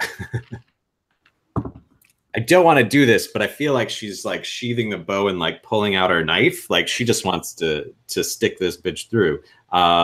So, yeah, like, she is just like eyes forward, like, locked in, like, everything else is blocked out. And she is just, like, headed to that staircase. All right. So you're marching straight towards that staircase and starting to head up. Yeah, just ignoring all of the little nut guys and all of that kind of thing. Like, yeah, she is just homed in. All right, Wester, you have picked up this wineskin, and inside it kind of is fizzing a bit, but you've got it there in your hand. But people are all now up in the furnace room, right? There's two of them. You've got you and Khan still outside. So I'm holding on to it, and as I go, it's worth holding on to, yeah. Running around the cauldrons. I'm just going to brush Hans's hands a little bit and sort of lick my finger, and I'm just taking in a really, really big breath as I'm running towards that room and I just leap forward and sort of jump off the top of one of the little men's heads and try and go up that staircase sort of floating style. Indeed, you begin to swell, and you're so light on your feet that as you touch his head like a beach ball, you bounce up and you kind of go, wee, or your high-pitched voice. This is undignified! As you leap to the staircase as well. And are you trying to, like, just levitate or rise up through the center, or are you just bouncy up the thing? I'm sort of trying to go up the center and like grab handholds and like propel myself up. All right, Khan, you've seen your friends go running in there. You can actually see Calder there brandishing his sword against these guys, and telling, "Stand down, back to your work." What are you doing? I am pursuing into that room, and if I hear Lucia's footsteps, I'm going right on up after them. Okay, you When can that's hear. out. Yeah, you can hear the footsteps going up, and you see Isabel and Wester moving their way up. So you following behind. I think now we're going to see that bluff out of you, Calder. Okay. Oh, so that's a 4, but thankfully that's my charisma, so that's 7. Ooh, very good. All right. Well, not very good, but good enough to avoid something truly horrible. I was trying to invoke the leadership thing by trying to say, like, this is their master's thing, but yeah. That's cool. You're better off with the 7 than you would be by using the leadership, because it's a worse mid-range. You're just in that mid-range. So they look at the sword, and they kind of back up, and they move towards the furnaces, and you see them reach those bellows, and they start pumping, and it is getting hot in here really quick. Would you make a con check for me, please? Okay. That continues to be a 4. Oof.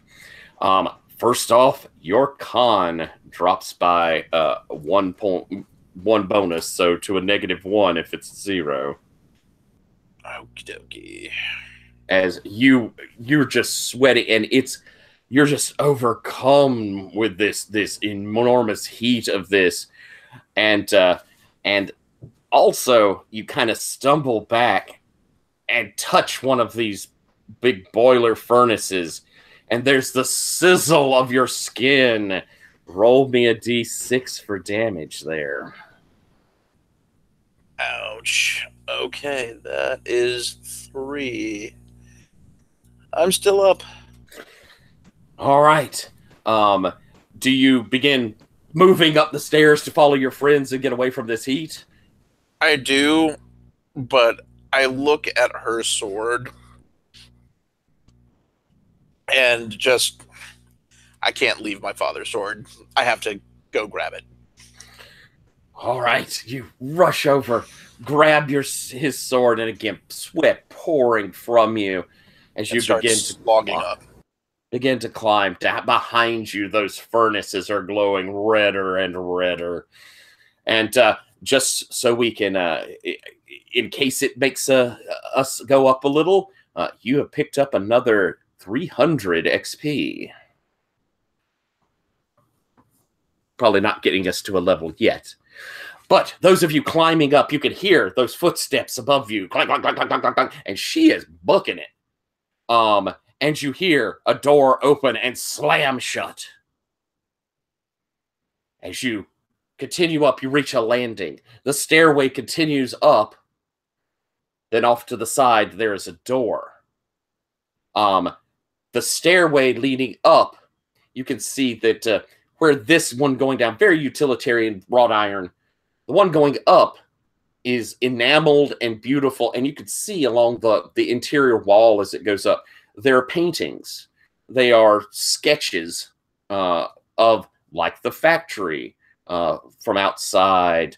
There are pictures that show Lucia lounging.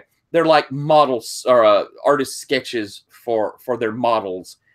And underneath all of them, you see the florid R of Rubens.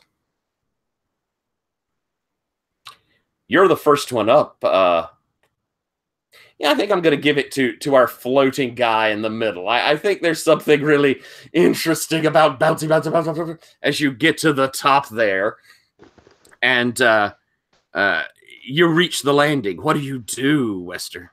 And did you say she closed the door or something? Yeah, the door at the landing is closed. You don't hear anything continuing up. She must have gone out this door and slammed it. then yeah, as I get up to the top and sort of hold on to the banister, I'm gonna pull out one of those vials of the restorative and drink a tiny bit of that to sort of anchor myself down again.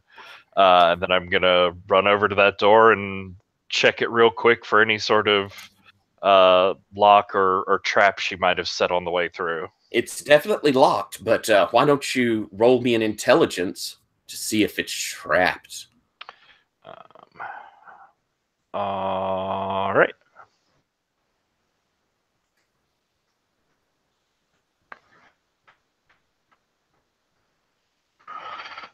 Eight, 9. 9. There is a trap on it. And it is associated with the lock. You can take...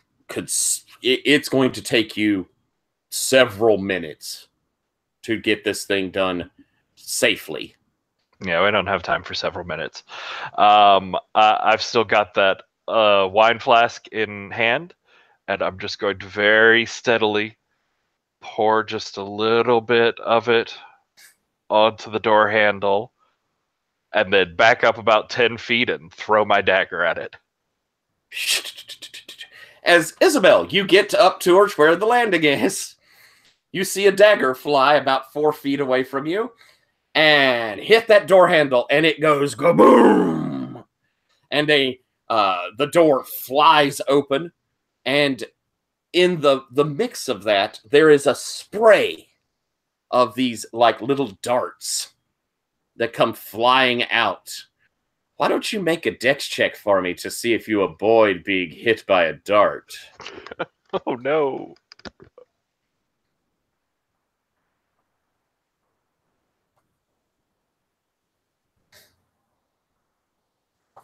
+1.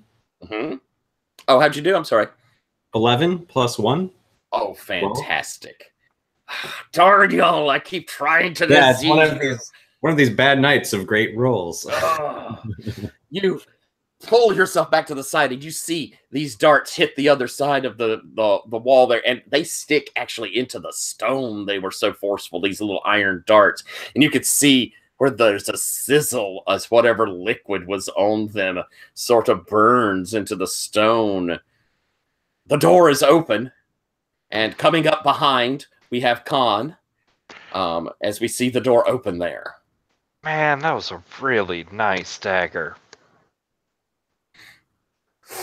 I go surging through the door to see if I can find Lucia. All right, stepping out of the door and looking as you look, you're inside of a very small room there, and where this explosion has popped out, it has busted open some crates. And you see that this, I mean, I say small, it's about 30 by 10. So, I mean, it's a good sized room for most things. It's just inside of here, everything's been huge. And it's busted open some of these crates, and you could see where there's huge amounts of sugar that have come out. You could see that there is several big urns of milk that has flowed across the sugar, making the thing slippery. One of the crates has busted, and you can see that spilling out of it, there is silver. And you also see where a crate has been moved over, there's a dead body there. And he looks like he's been there a while, desiccated and drawn up. Any sign of Lucia? No, you can see there are 2 doors going out of this, besides where you came in, the stairway, and both doors are closed. She must have run out. I mean, are they across the room? Kind of where are they? You have one as you come up the stairs that's off to your right, and one that's straight ahead of you.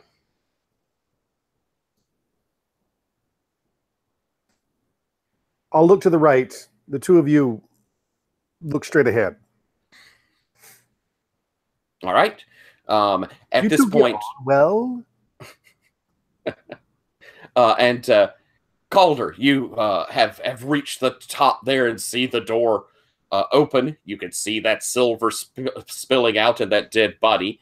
As Khan, you open up the door that you'd opened, and it opens to a corridor. And directly in front of you, you see enormous carved doors with the jungle print. This isn't the same set of doors you went into the big room, but more than likely, this is the ones you saw from the river room down the way. But they're all carved, look exactly like it, and the corridor continues on. The other two, as you open up that door, it opens into an area filled with tables, and as you come in, you see about 20 of the little nut men look up from their work as they're packaging chocolate bars and putting them into candy boxes, as they are using this big press to seal the boxes down, to seal these boxes. And one of the little nut guys, he's so distracted by you coming in that he doesn't move his arms when the other guy brings the press down, and it goes crunch. And he goes, and he's stuck in there pulling his arms. The other guy kind of looks at him and lifts it up as... I'll come skidding to a halt and bring the trumpet up to my lips. They're just kind of staring at you. As I'll play and see what happens. Just gonna play anything? No, the thing that's either go get the loading dock or come over this way, or apparently there's a third option of drink some shit. All right, roll me a charisma to see how well you roll on that. And Calder, what are you doing as you come into this room? I am on my last legs after the burn and the heat and everything else.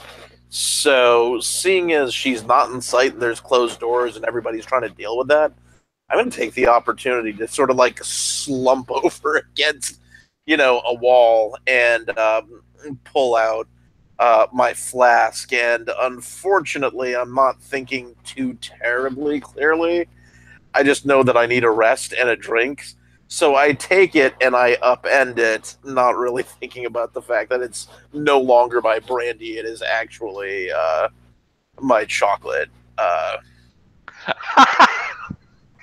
Oh, that's fantastic. I mean, because, rules-wise, it says take a moment to rest and consume a ration, water skin, wine skin.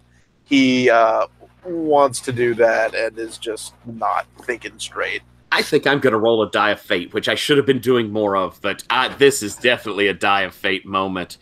And so I roll, right off the table I roll. Right into a 1. I rolled, you're a lucky boy. I rolled a 5. As you sling, it takes you a moment. It's very bitter, but it kind of clears your head as you drink it down. And you kind of, your vision sort of clears slightly. And again, beside you, you see where you slumped. There is these bags of silver just sitting there. And you realize that you're slumped up against a wall next to a dead guy with his armor and his dagger there and that sort of thing, just sitting there. His vacant, empty eyes just looking at you. Did we have a story of anybody going missing, or is this just... I kind of look around, and then I look at the armor. What's the size of that armor? It would certainly fit you. I think if we got a moment, I'm catching my breath, I'm like, you know what? I can undo a buckle with one hand while I lean, and I'm going to... All right. As you start stripping off the armor from this guy, and a pouch falls, as well as he has a sketched map he's been making of the factory. I will say, hey, boss, and I kind of hold it up with 2 fingers and flap it, and then keep on doing what I'm doing. All right. Khan, what are you doing? You've looked out the hall. You don't see her either way. She's, like I say, probably running at great speed to somewhere. I go back to check on Calder, who looks terrible. He does look rough. And he's sitting next to that dead guy, which is not helpful. Oh, all right. And Calder, since you have pulled these things, have we gotten the map? And I didn't give the XP out for the liquor. So with the liquor, with this map, and we'll take for granted you're going to grab this silver if you want. Altogether, you guys have picked up another 1,200 silver. And did I hear you say signed Rubens sketches? Those are on that stairway leading up. Did you want to grab one or two of those? At the moment, you kind of run out of that room. That's in the stairway leading up. And again, that had that look of much nicer, probably that tower you had seen before that rose above the factory. Oh, that'll be on the if we don't burn everything down in the next 10 minutes list then. Okay. Did that make us level? Nope, not yet. 600 away, I think. You have your chances, I think. You're blowing that horn. How'd you roll, Patrick?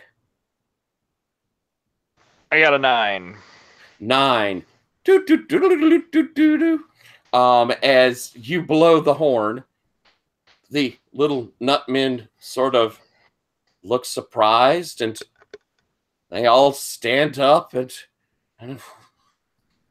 pick up their boxes and begin going over to the loading dock doors. And you can see outside the snow and the wind blows in.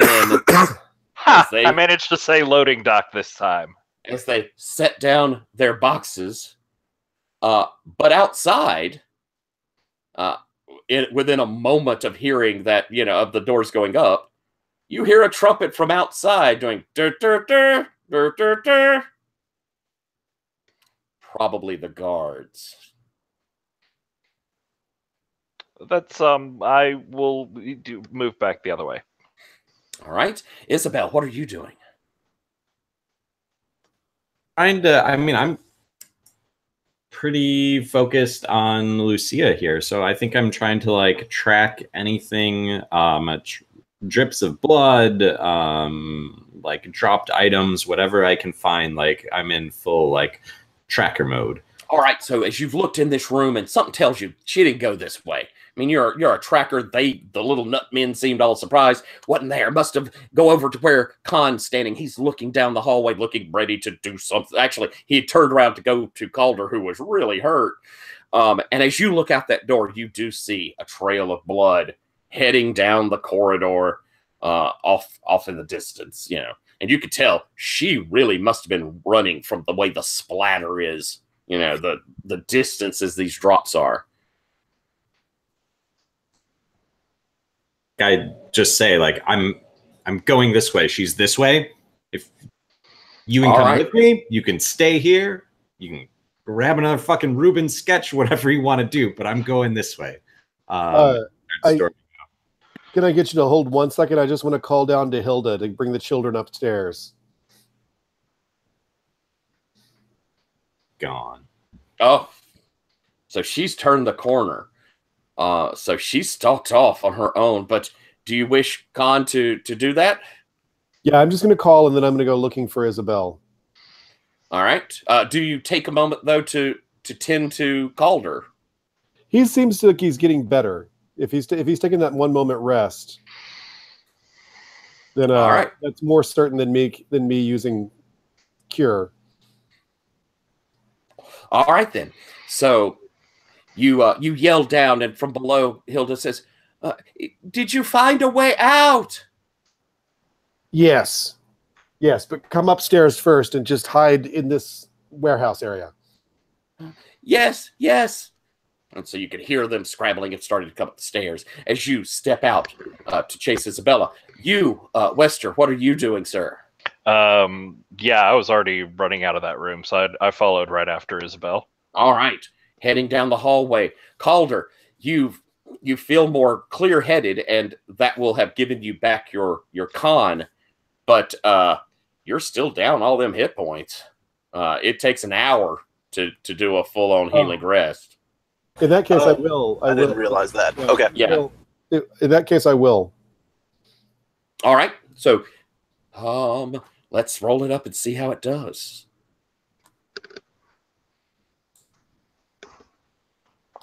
That is an absolute fail. Ooh. As you touch him, you can you sense that first off, the light is not coming through. The presence is not with you, and in fact, for a moment, you feel that perhaps in such a dark and terrible place, so near this evil, the touch of the Lord has abandoned you. I really suspect it's something that Calder did. Protestants don't go to confession.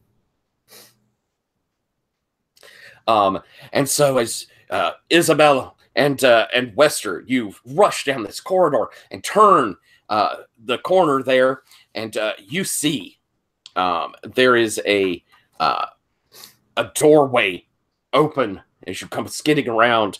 You can see the blood trail has headed off in there, and you see that there is a door held wide open, and there is light just streaming out of it, and you can hear beyond, and Lucia going, I tell you, get them! Get them!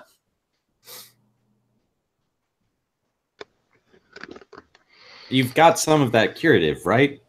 Like, I'm kind of like turning, yeah. Saying as I'm stalking forward. Got more left, yeah. It sounds like I might need it tomorrow. That's really upsetting. Let's do these nut guys if they come at us. So you watch down this hallway as come streaming out 5 of these little nut guys who pull up, blow guns.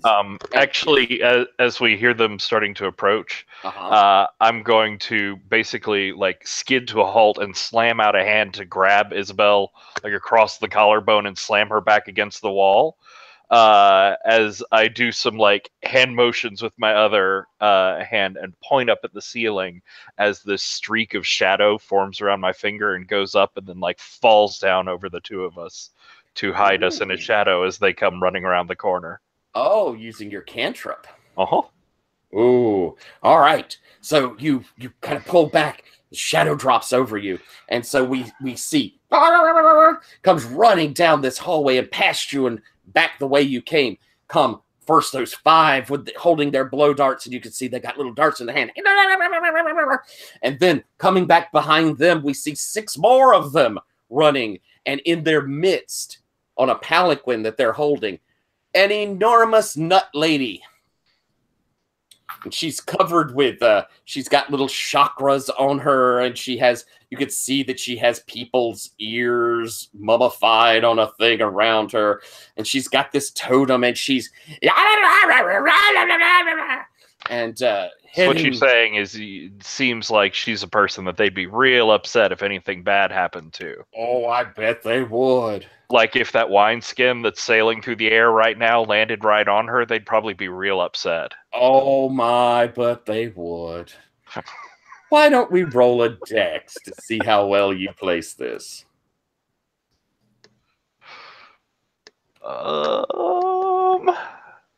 7, 8, 9. Very good. Well, sort of. It drops right on top of, or right into the back of that palanquin as she's in mid, and there is kablooey. Roll 3d6 for damage plus 3. Oh my. Okay. Yeah, this was your big damager. That's 13. Woo! The palanquin explodes out. All of the nutmen are slammed against the walls. You guys back in the storeroom, you hear this massive explosion. You guys that were there hiding in the shadows are caught in this wave of concussive force and are thrown backwards. Will each of you please roll me a d4 for damage on yourselves from that not quite precise shot? I'd rather not. The large nut woman goes sailing through the sky. She's still as she hits, rolls down the hallway and looks back up to you, and in Spanish goes, "Merde!" Death. pointing at you. She looks really badly hurt. In fact, her nut has cracked, but she is still up and pointing this thing at you. Isabel, what do you do as you kind of are tumbled back? I'm going to give you that first option of something to do there. Try and would I recognize what vial or skin or whatever he's got the cure in, or would I just have no idea? Could I grab that from him? Wester, you think that the two of y'all are pretty have been pretty close in the past. Do you think that she's seen where you've hid this stuff? I think you certainly could have seen what bottle I put it in earlier, and it's right to hand because I used it 60 seconds ago. I would say I grab it from him and just stick this bottle, pour this bottle down her throat essentially, and I looked to him and I said this one.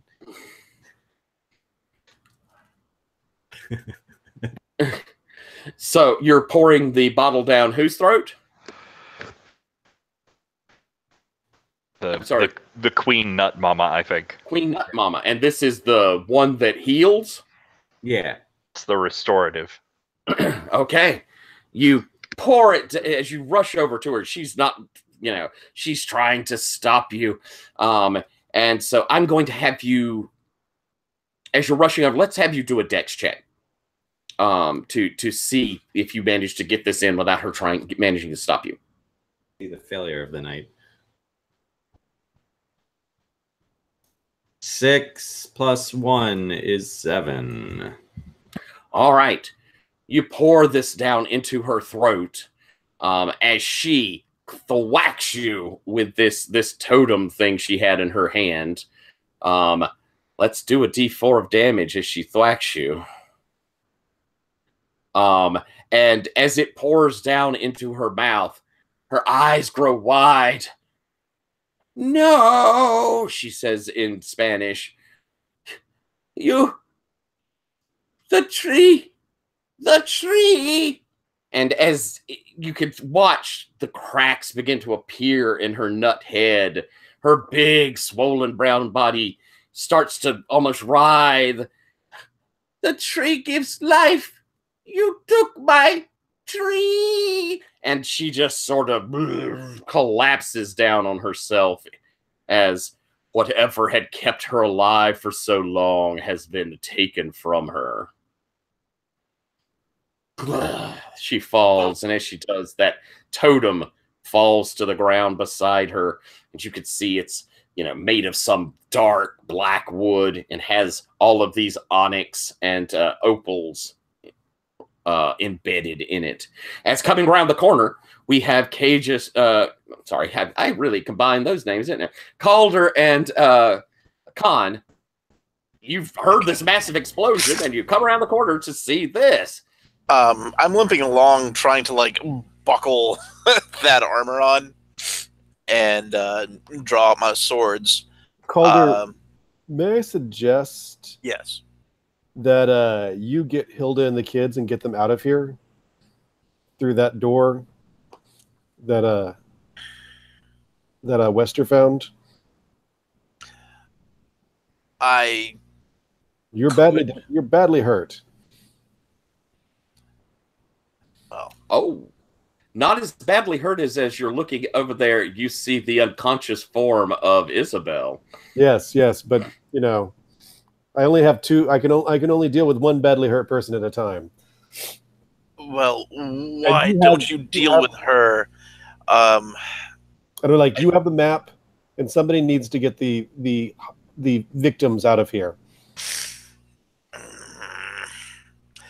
I don't know. I can't just leave you here. What's the reason for staying? Ultimately, we have done plenty to discredit her, to shine light on her crimes. We don't need to chase her down. That can be done later. We can all go. Yes, but go quickly because I need to take care of Isabel.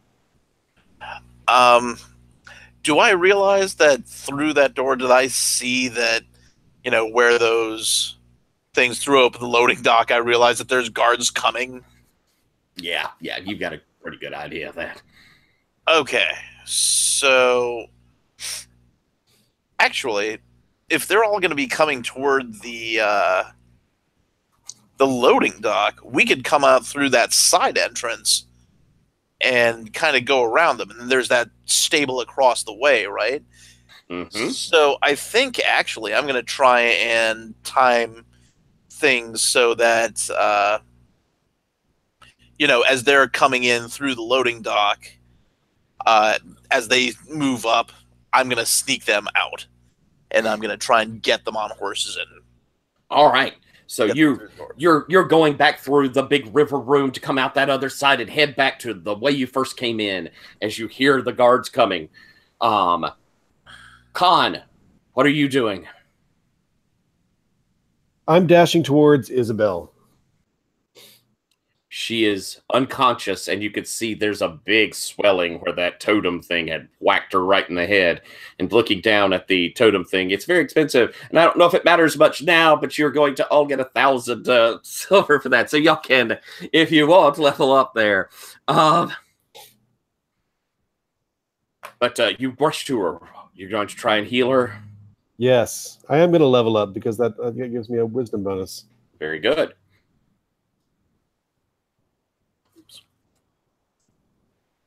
Yes, I'm going to try to heal her. That is an actual 10. Fantastic. It is going to allow you... Because Isabel is Catholic. As you... This holy energy flows through you, Khan, and you feel once more that the Lord is with you. As you, Isabella, now can re-roll as though you've gotten a heal. So that lets you roll, all hit die plus your con bonus of dice. And you get to keep the highest. Now y'all are 4th level, the highest 4. Nice. As you there, Wester, what are you doing? I'm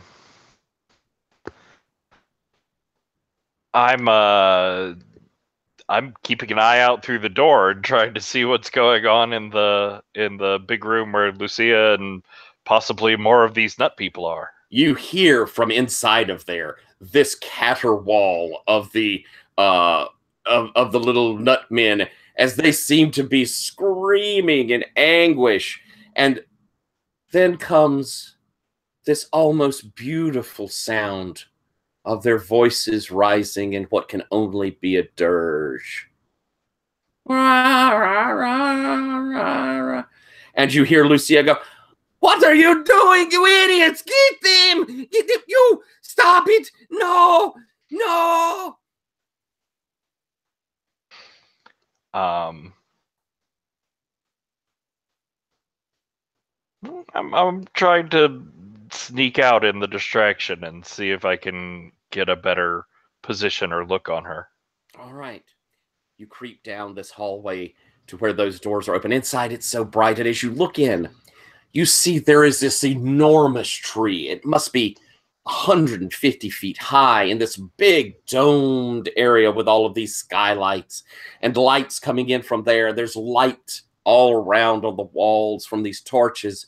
You can see a little tiny village of mud-like huts, little tiny huts, where the nutmen live, made from enormous cocoa nuts, which you can see are hanging from that tree. Also on that tree, you see other very odd-looking fruits, and there are spikes coming out from it. It is massive and twisted.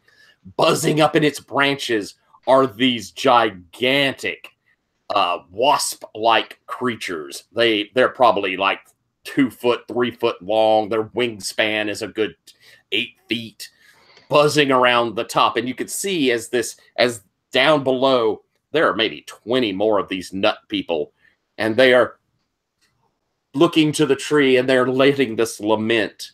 And as you watch, one of those wasp things goes down and grabs one of the nut men and stabs into its center with its abdomen.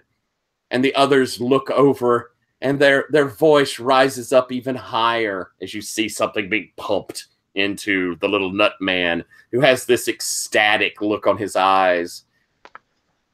That all sounds like the most horrifying and also really distracting for everybody else in the room. And I just, if maybe there was one of those nuts that wasn't like hanging from the tree, that was maybe in like a corner where I could go grab it and make like all the money ever. You could indeed. And you do see Lucia, who is backed over towards these stone altars. On top of these altars, you see a couple of bodies that have been horribly mangled. And in fact, there's a couple of nut folks that are beside it, who, from the look of it, you are pretty sure were doing naughty things to one of those corpses. Yep, that all sounds equally horrifying. Yeah, they don't have their little loincloths on. And yeah, their branch and berries seemed like they were doing bad things. As you see this, you creep over. Lucia is looking in your direction. She goes, "You!" And she will pull out a pistol and fire at you. Pull out a crossbow and shoot at her. Oh, are you? All right. Roll me a dex to see how her fire goes on you.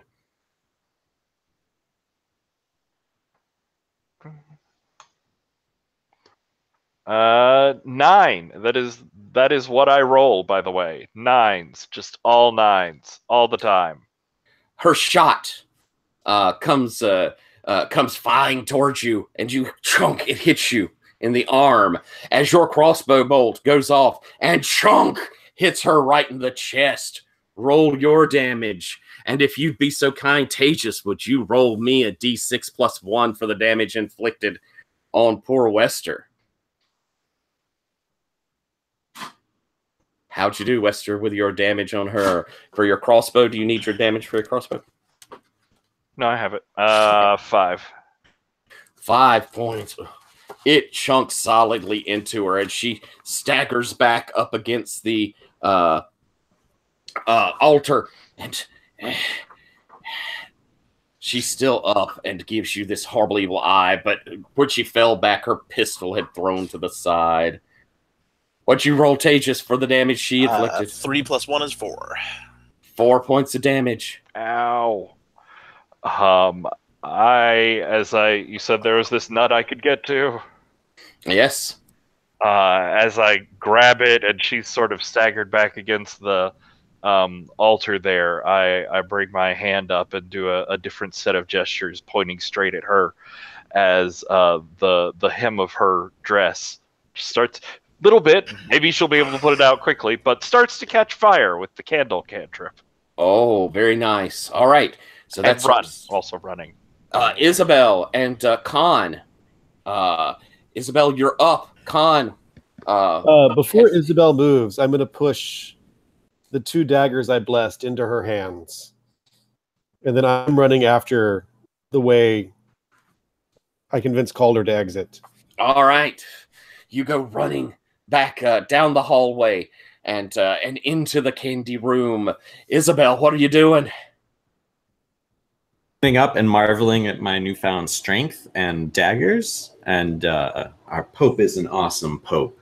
And then I am headed into the tree room.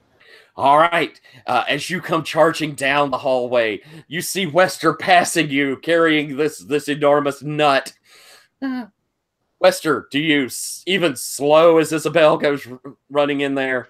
She's real pissed off! Soon, you run past Isabel. You go running into the room as you see Lucia has reached over and picked up that her pistol and is loading it and walking straight towards you. But as you come in, her eyes widen. What are you doing?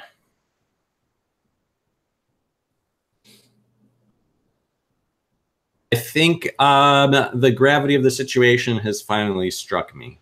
And so I kind of freeze in place. And I'm thinking of what my next move is.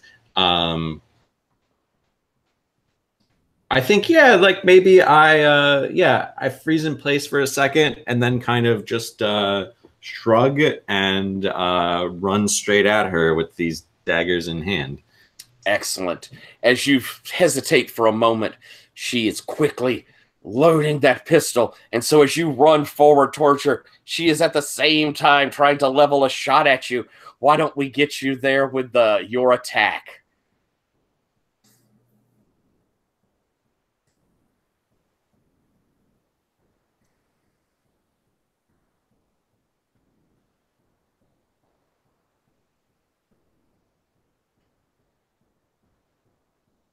Two, so 9. 9. As you stab into her, just raw, the pistol goes off right in your face. You roll your damage, and how about we have Tejas? You've been having to sit a bit. Why don't we have you roll D8 plus 1? Ouch. I am sorry.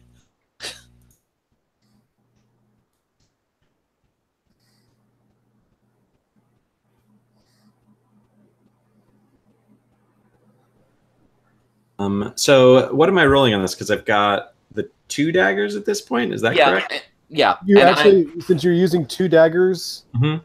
you use 2d6 and take the best one. Okay. Thank you. Sorry about that. Yeah, that's 2 weapon use. So then the 6. 6 points. You stab right into her neck. And since Lucretia is evil, I believe, that's at +3. Because Right. Damage. That's right. And she is certainly evil. And I'll tell you how funny and helpful that bless is in just a second. How did you roll, Tejas? I got a 1. Plus 1 is 2.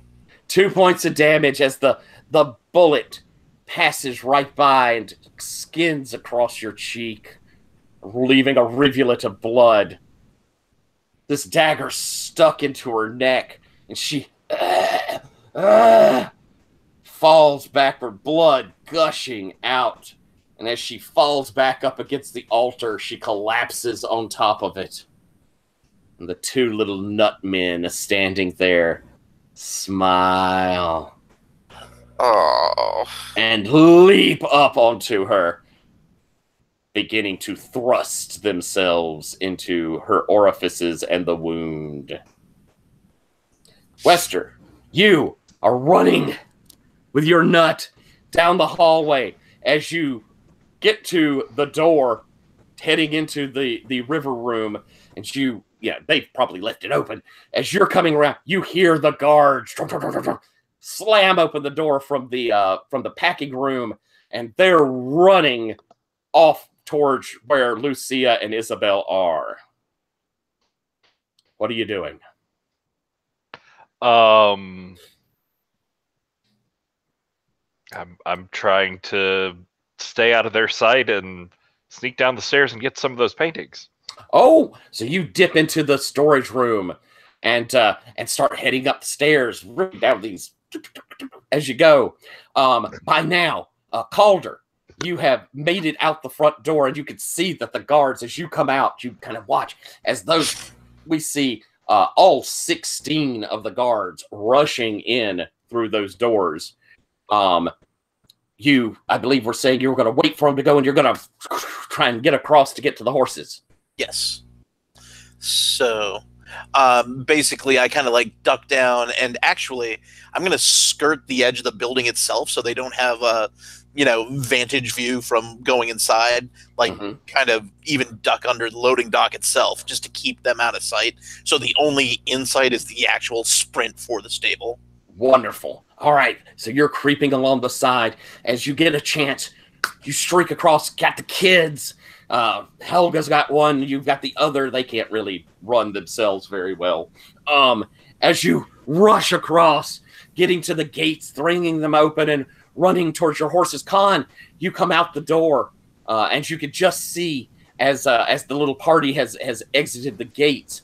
You can hear now the rabble of the soldiers heading through the packing area, and there's shouts and yells. What are you doing? I am bolting for that main gate as Calder throws it open. The Lord is with you as you fleetly flee across the lawn. Wester, you have climbed these stairs, grabbing things till you come, it takes you, you're just rushing, grabbing, till you come to a landing where there is this open door and looking into this beautiful, well-appointed bedchamber. You see a gorgeous four-poster bed. You see in a corner, there are 10 stacked silver bars, Spanish trading bars, each one of them worth 1,000 gold or 1,000 silver. You also see a bag of silver on a desk, and beside that bag of silver, you see a book about that thick, heavily had been used, and on the front of it, you see etched onto it is what looks like that tree. Well, I'm definitely grabbing that book, and I don't know about a bag of silver, but I might just be able to carry a couple to all of those bars. You grab them. There's an enormous standing mirror, which as you look at it, sort of swirls. And for a moment, you see a woman's face. She's wearing all red. She has a crown on her head, and her cheeks are bright scarlet. Lucia, dear, is that you? As this figure speaks. What do you do, Wester? Oh, I'm just here. The cleaning staff, she's at lunch. Yep, at lunch, and I am cleaning. A queen does not speak to a cleaner. Well, I didn't speak to you first. You spoke to me. You dare say such insolent things to the Red Queen? Well, it's not insolent. It's just what happened. I will have Lucia beat you thoroughly. As the mirror sort of goes opaque again. You grab your things. Rude ass mirror. And I'm guessing are trying to get away. I'm heading for a window, and I have some rope and some acrobatics and some sort of something to get out of here. Yes. All right, then as you throw open the window, you tie it off, and we'll see how. Why don't you can go ahead and roll your dex plus your athletics, but we're going to get to Isabel. It's a shame about that Spanish hottie, but the priest did exactly what I thought he would. He's provided a delightful distraction for me. And so, Isabel, as you step back, and Lucia is struggling in vain as the blood is pouring out. The nutmen have just coalesced around her. You could see the one that wasp had stung has fallen back, and his body's sort of convulsing, and his stomach has gotten larger. As chewing its way out, we see a worm, a larvae, probably of one of those wasp things. And it's devouring him as he... What are you doing? So, I'm just, pumped up with adrenaline at this point. So I kind of, shake, and then I just spit on Lucia's body and the horde of nuts and turn out of the room. And as I'm heading out of the room, I kind of look around, remember that I'm supposed to be making a map of this whole place. Just pull out my piece of paper and write a big tree, lots of nuts, and then I just slowly walk. Yeah. Then, and we're coming to our end. We're coming to our end as you stroll around the corner, and I'm going to leave this in your agency. We have 8 men with muskets leveled. Do you escape, and how does that look? Or do we have the tragic end of Isabel as the firing squad fires? I think you do have the tragic end. She probably turns the corner and sees them and stops for a second, but then just keeps walking. She is purely thinking about this revenge mission that she has run successfully. And so our last scene we see of Isabel is as she moves forward and the smoke rises as we don't see her fall. I think the camera doesn't. We don't see this hero fall. We just see the muskets firing. Epilogue and finale for you there, Wester. You're coming down the side of this. What do we see last from our story? How did you roll, by the way? I got a 9. All right. So, epilogue, tell what we see last of Wester as you will have successfully climbed down. So yeah, Wester gets out of here. He's got money. He's got the chocolate liqueur and the nut. I think we see a scene of him in that same cafe he'd met the Slugworth character in before. And he's pulling out, like Escargot. That was it. In the cafe with escargot.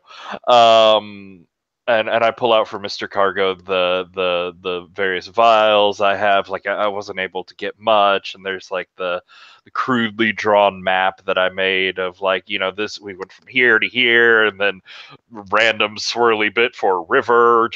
I can't explain it. Fascinating. And finally, I pull out the nut and lay it on the table, and I think there's just this he's overjoyed. There's so much money that I get paid for this, and we sort of skip ahead in time to a dual shot back and forth between me and Cargo as he's standing over this big pot of earth that just has this tiny shoot coming up out of it, and he's watering it with this I think pinky bloody water out of a can onto it, and the other is of me in this fine amazing penthouse, all the luxuries, all the money and everything, and I'm just in this lavishly appointed bathroom with all these candles going, staring in this gilt mirror as that vial of the curative, it's the last couple of drops that I'm tipping into my mouth. And we maybe have the blue as you drink it. Like a flush sort of the purple that almost completely goes away. It's just it's slightly touching his cheeks. That's magnificent. And since it sounds like you didn't share, you made it all the way to 10th level.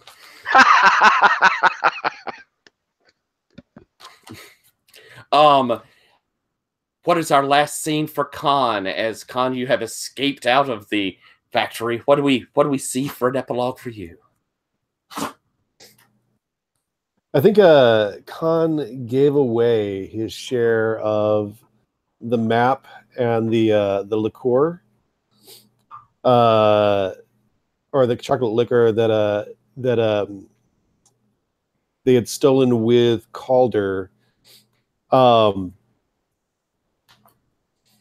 And he is taking a carriage from Amsterdam to Italy. And he's no longer, I think he's passing through into Italy, and he takes off the scarf he's been wearing, and he's got his standard Jesuit collar there. And then he turns around and in the carriage and gestures, and there's he's got Hilda there. I think he offered her a job after all of the trouble she went through. And I want to say that she stole something from the factory in her mink coat, and I don't know quite what that would be. But I think it would be more samples from that from the room with all the cauldrons. Her own little samples. And you see them approach an older man in black inside a church where there's some sort of evening prayer service going on. And they give to the superior Jesuit the evidence that they're going to use against Lucia. And they hear about another job.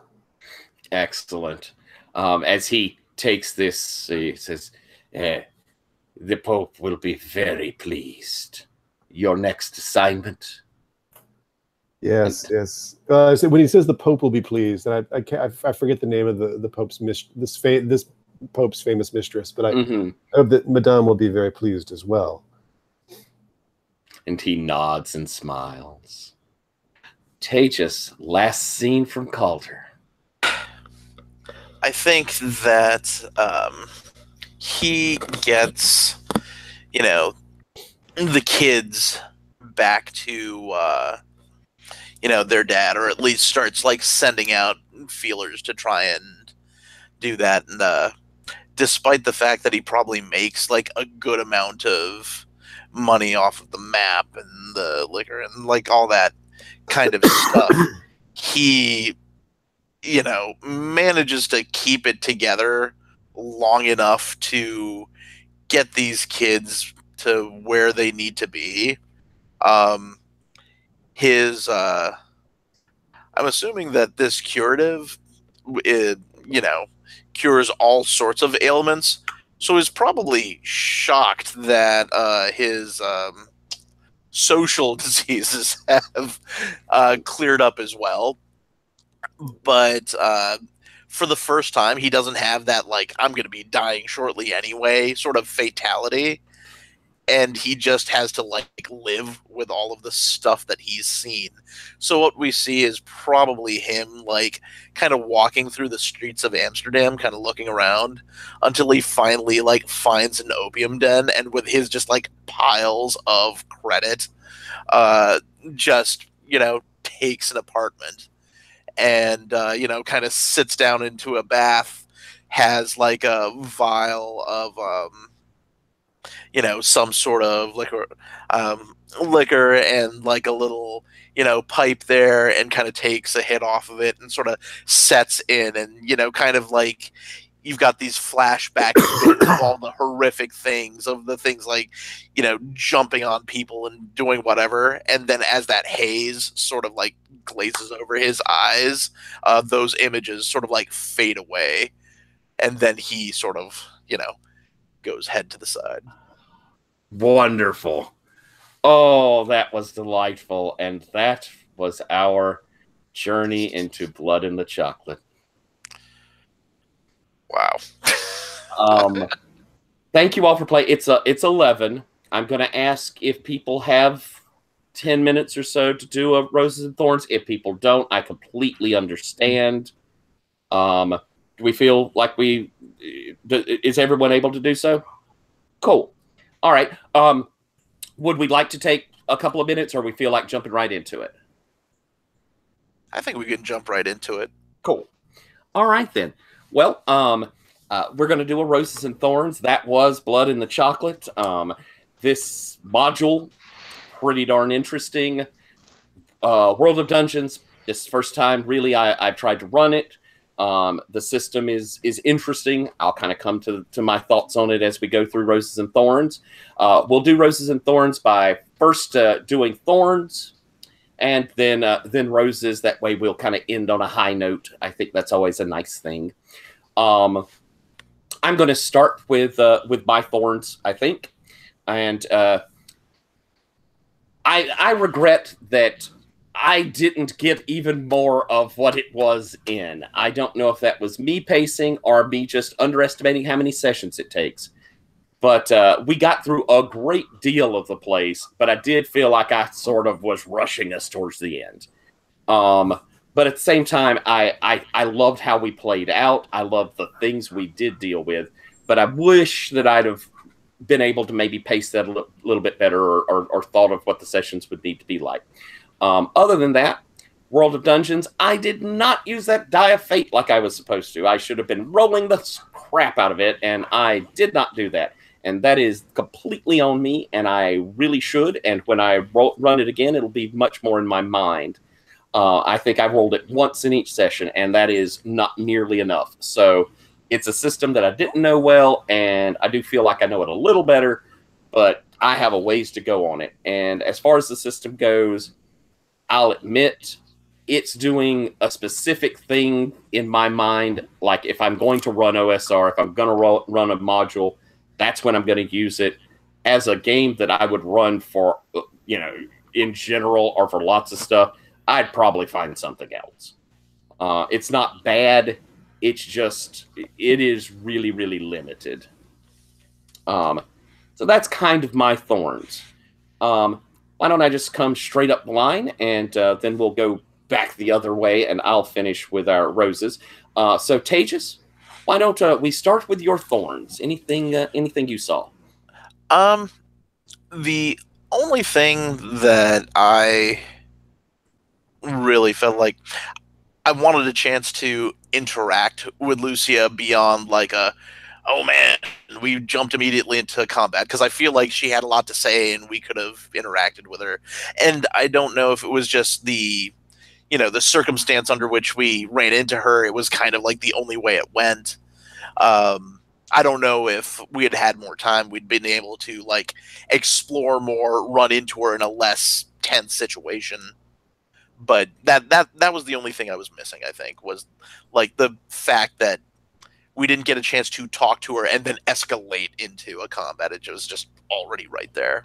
Right. It was getting shot right off and firing at y'all. And yeah, it went because it would have been kind of neat to see her. But I see exactly your point there. And again, I was at that point where I was starting to rush. So, a lot of that's on me.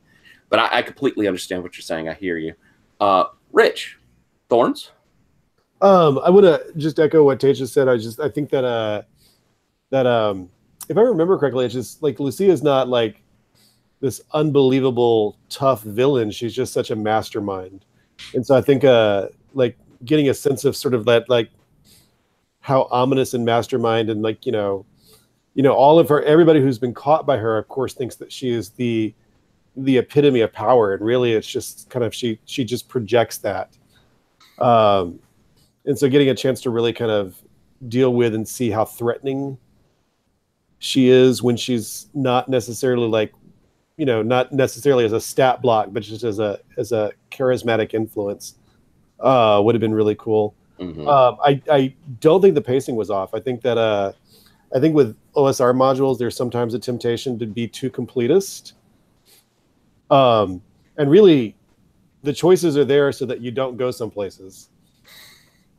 Yeah, that makes perfect sense. Because you're not, they're way too big for you to get through deliberately, so that you're forced to sort of make choices and see where you end up. So I think the pacing was fine. So cool. Patrick, thorns? I don't know. I could have seen a third session out of this, and sort of had like our very mundane entrance, have a middle session that's sort of like the growing madness of this place, and then the last one, which is just all out insanity. And maybe in that we would have found more time to, because I do think one of the, like, I totally agree about Lucia, and that's one of the like problems with the setup of this module, is they put a ton of really great detail into Lucia, but with how you're approaching it, you're almost certainly going to be fighting her as soon as you see her. She's evil and doesn't want you here and is very violent. So I don't know, maybe with another session we would have had more time to figure out things like maybe like flashbacks to her, or just things that we could have seen her out of this particular element and seen some of that really convoluted, interesting character. Yeah, I think with more time, I could have hinted at her more, like hearing her in the distance, or give an opportunity for you to like sneak and see her doing things.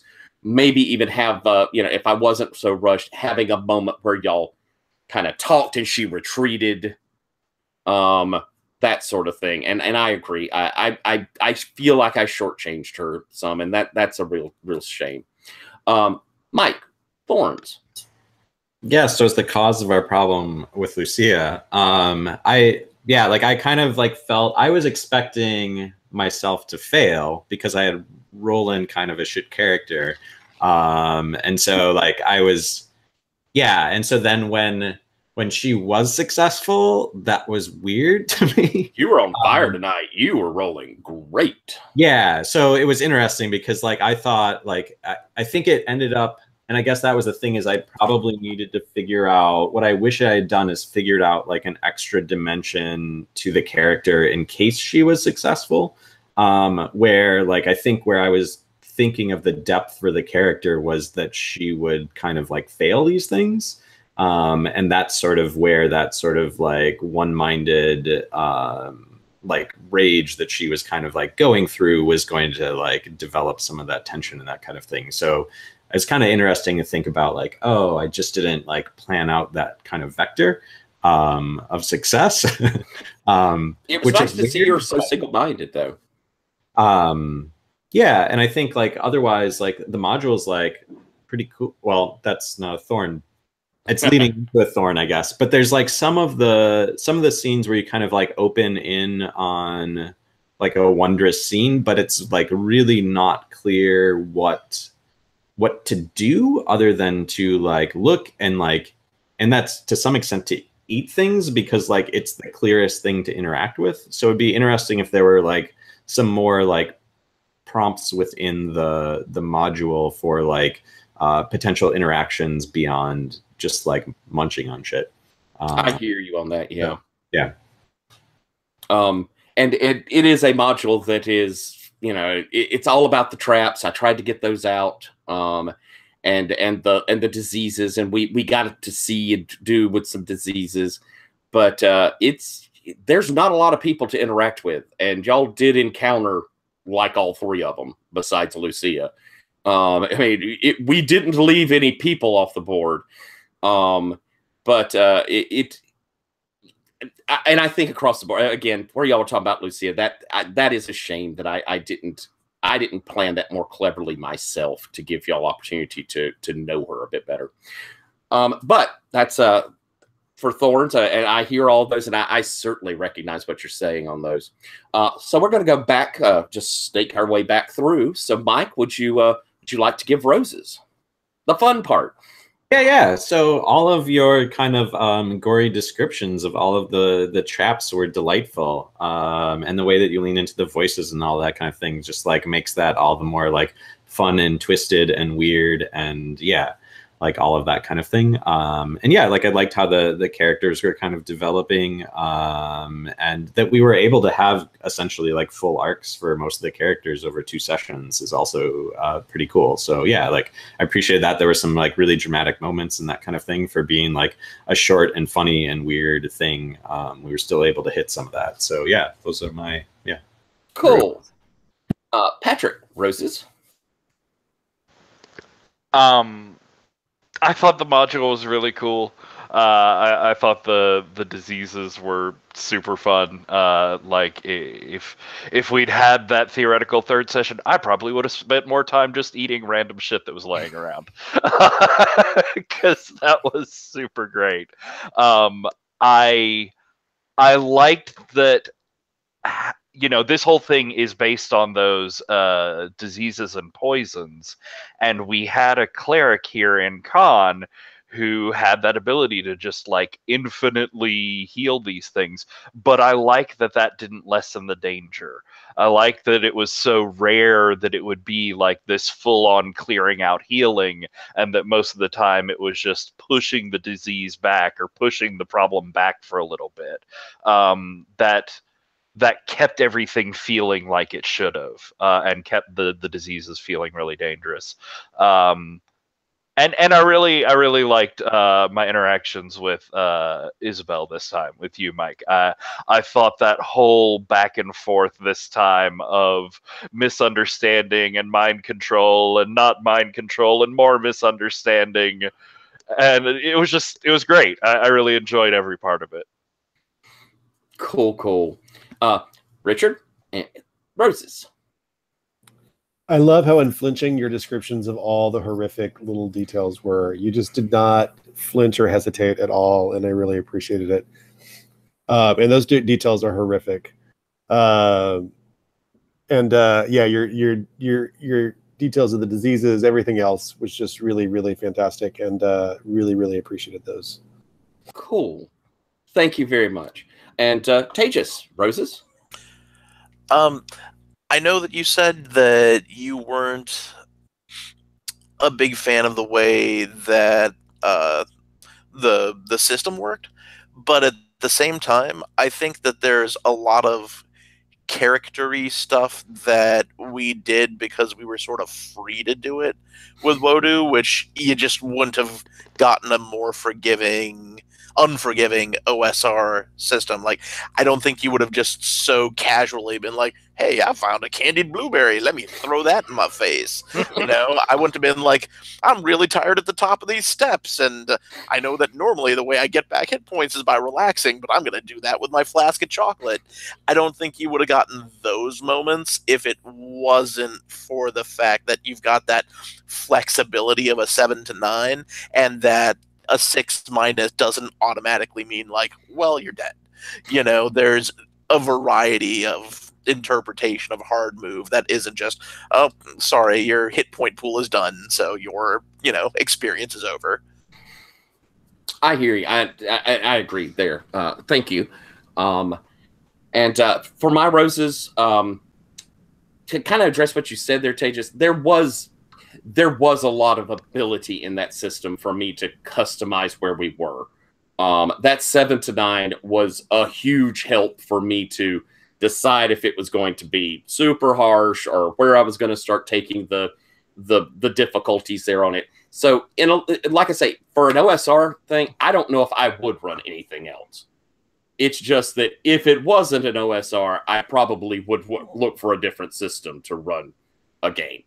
But it did do what I wanted it to do in this game. The module I thought was creepy and bizarre, and I wasn't making up horrible things. It gave me everything I needed. It did a really good job of that. I see why it's won awards, because it's a nicely written module. It's got a lot of little Easter eggs in it that are fun. I wanted to bring in, and we had that moment with the Red Queen from Red and Pleasant Land that was in the mirror. Another module, Flame Princess module. And it was just kind of neat for that little crossover. I'm glad I took a second to do that. But so together, I thought they worked really, really nicely. They made me extremely happy of using that system with this module.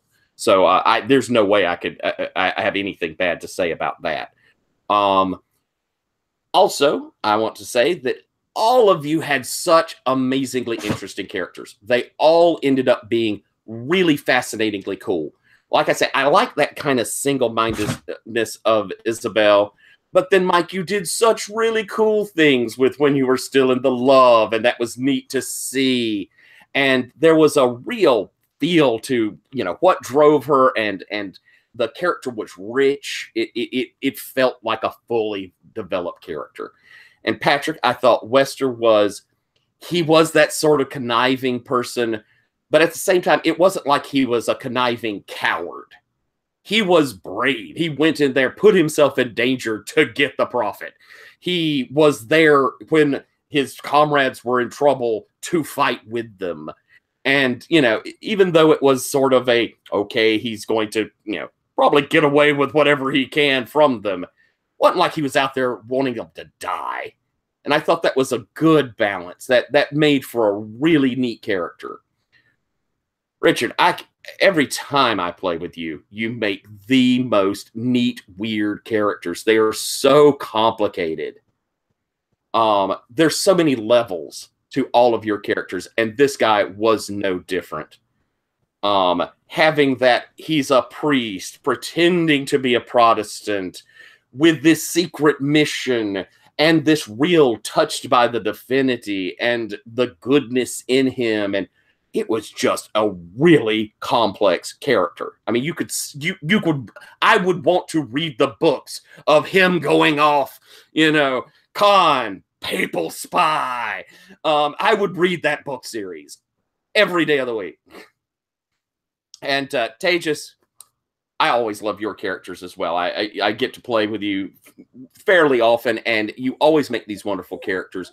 There's you play well in knowing what you can do, playing the character as written, but at the same time, your personalities are always so on point. They're they seem real. They have humor to them, and then they have a seriousness to them, and the way you can manage to make a character just so vibrant is a delight to watch.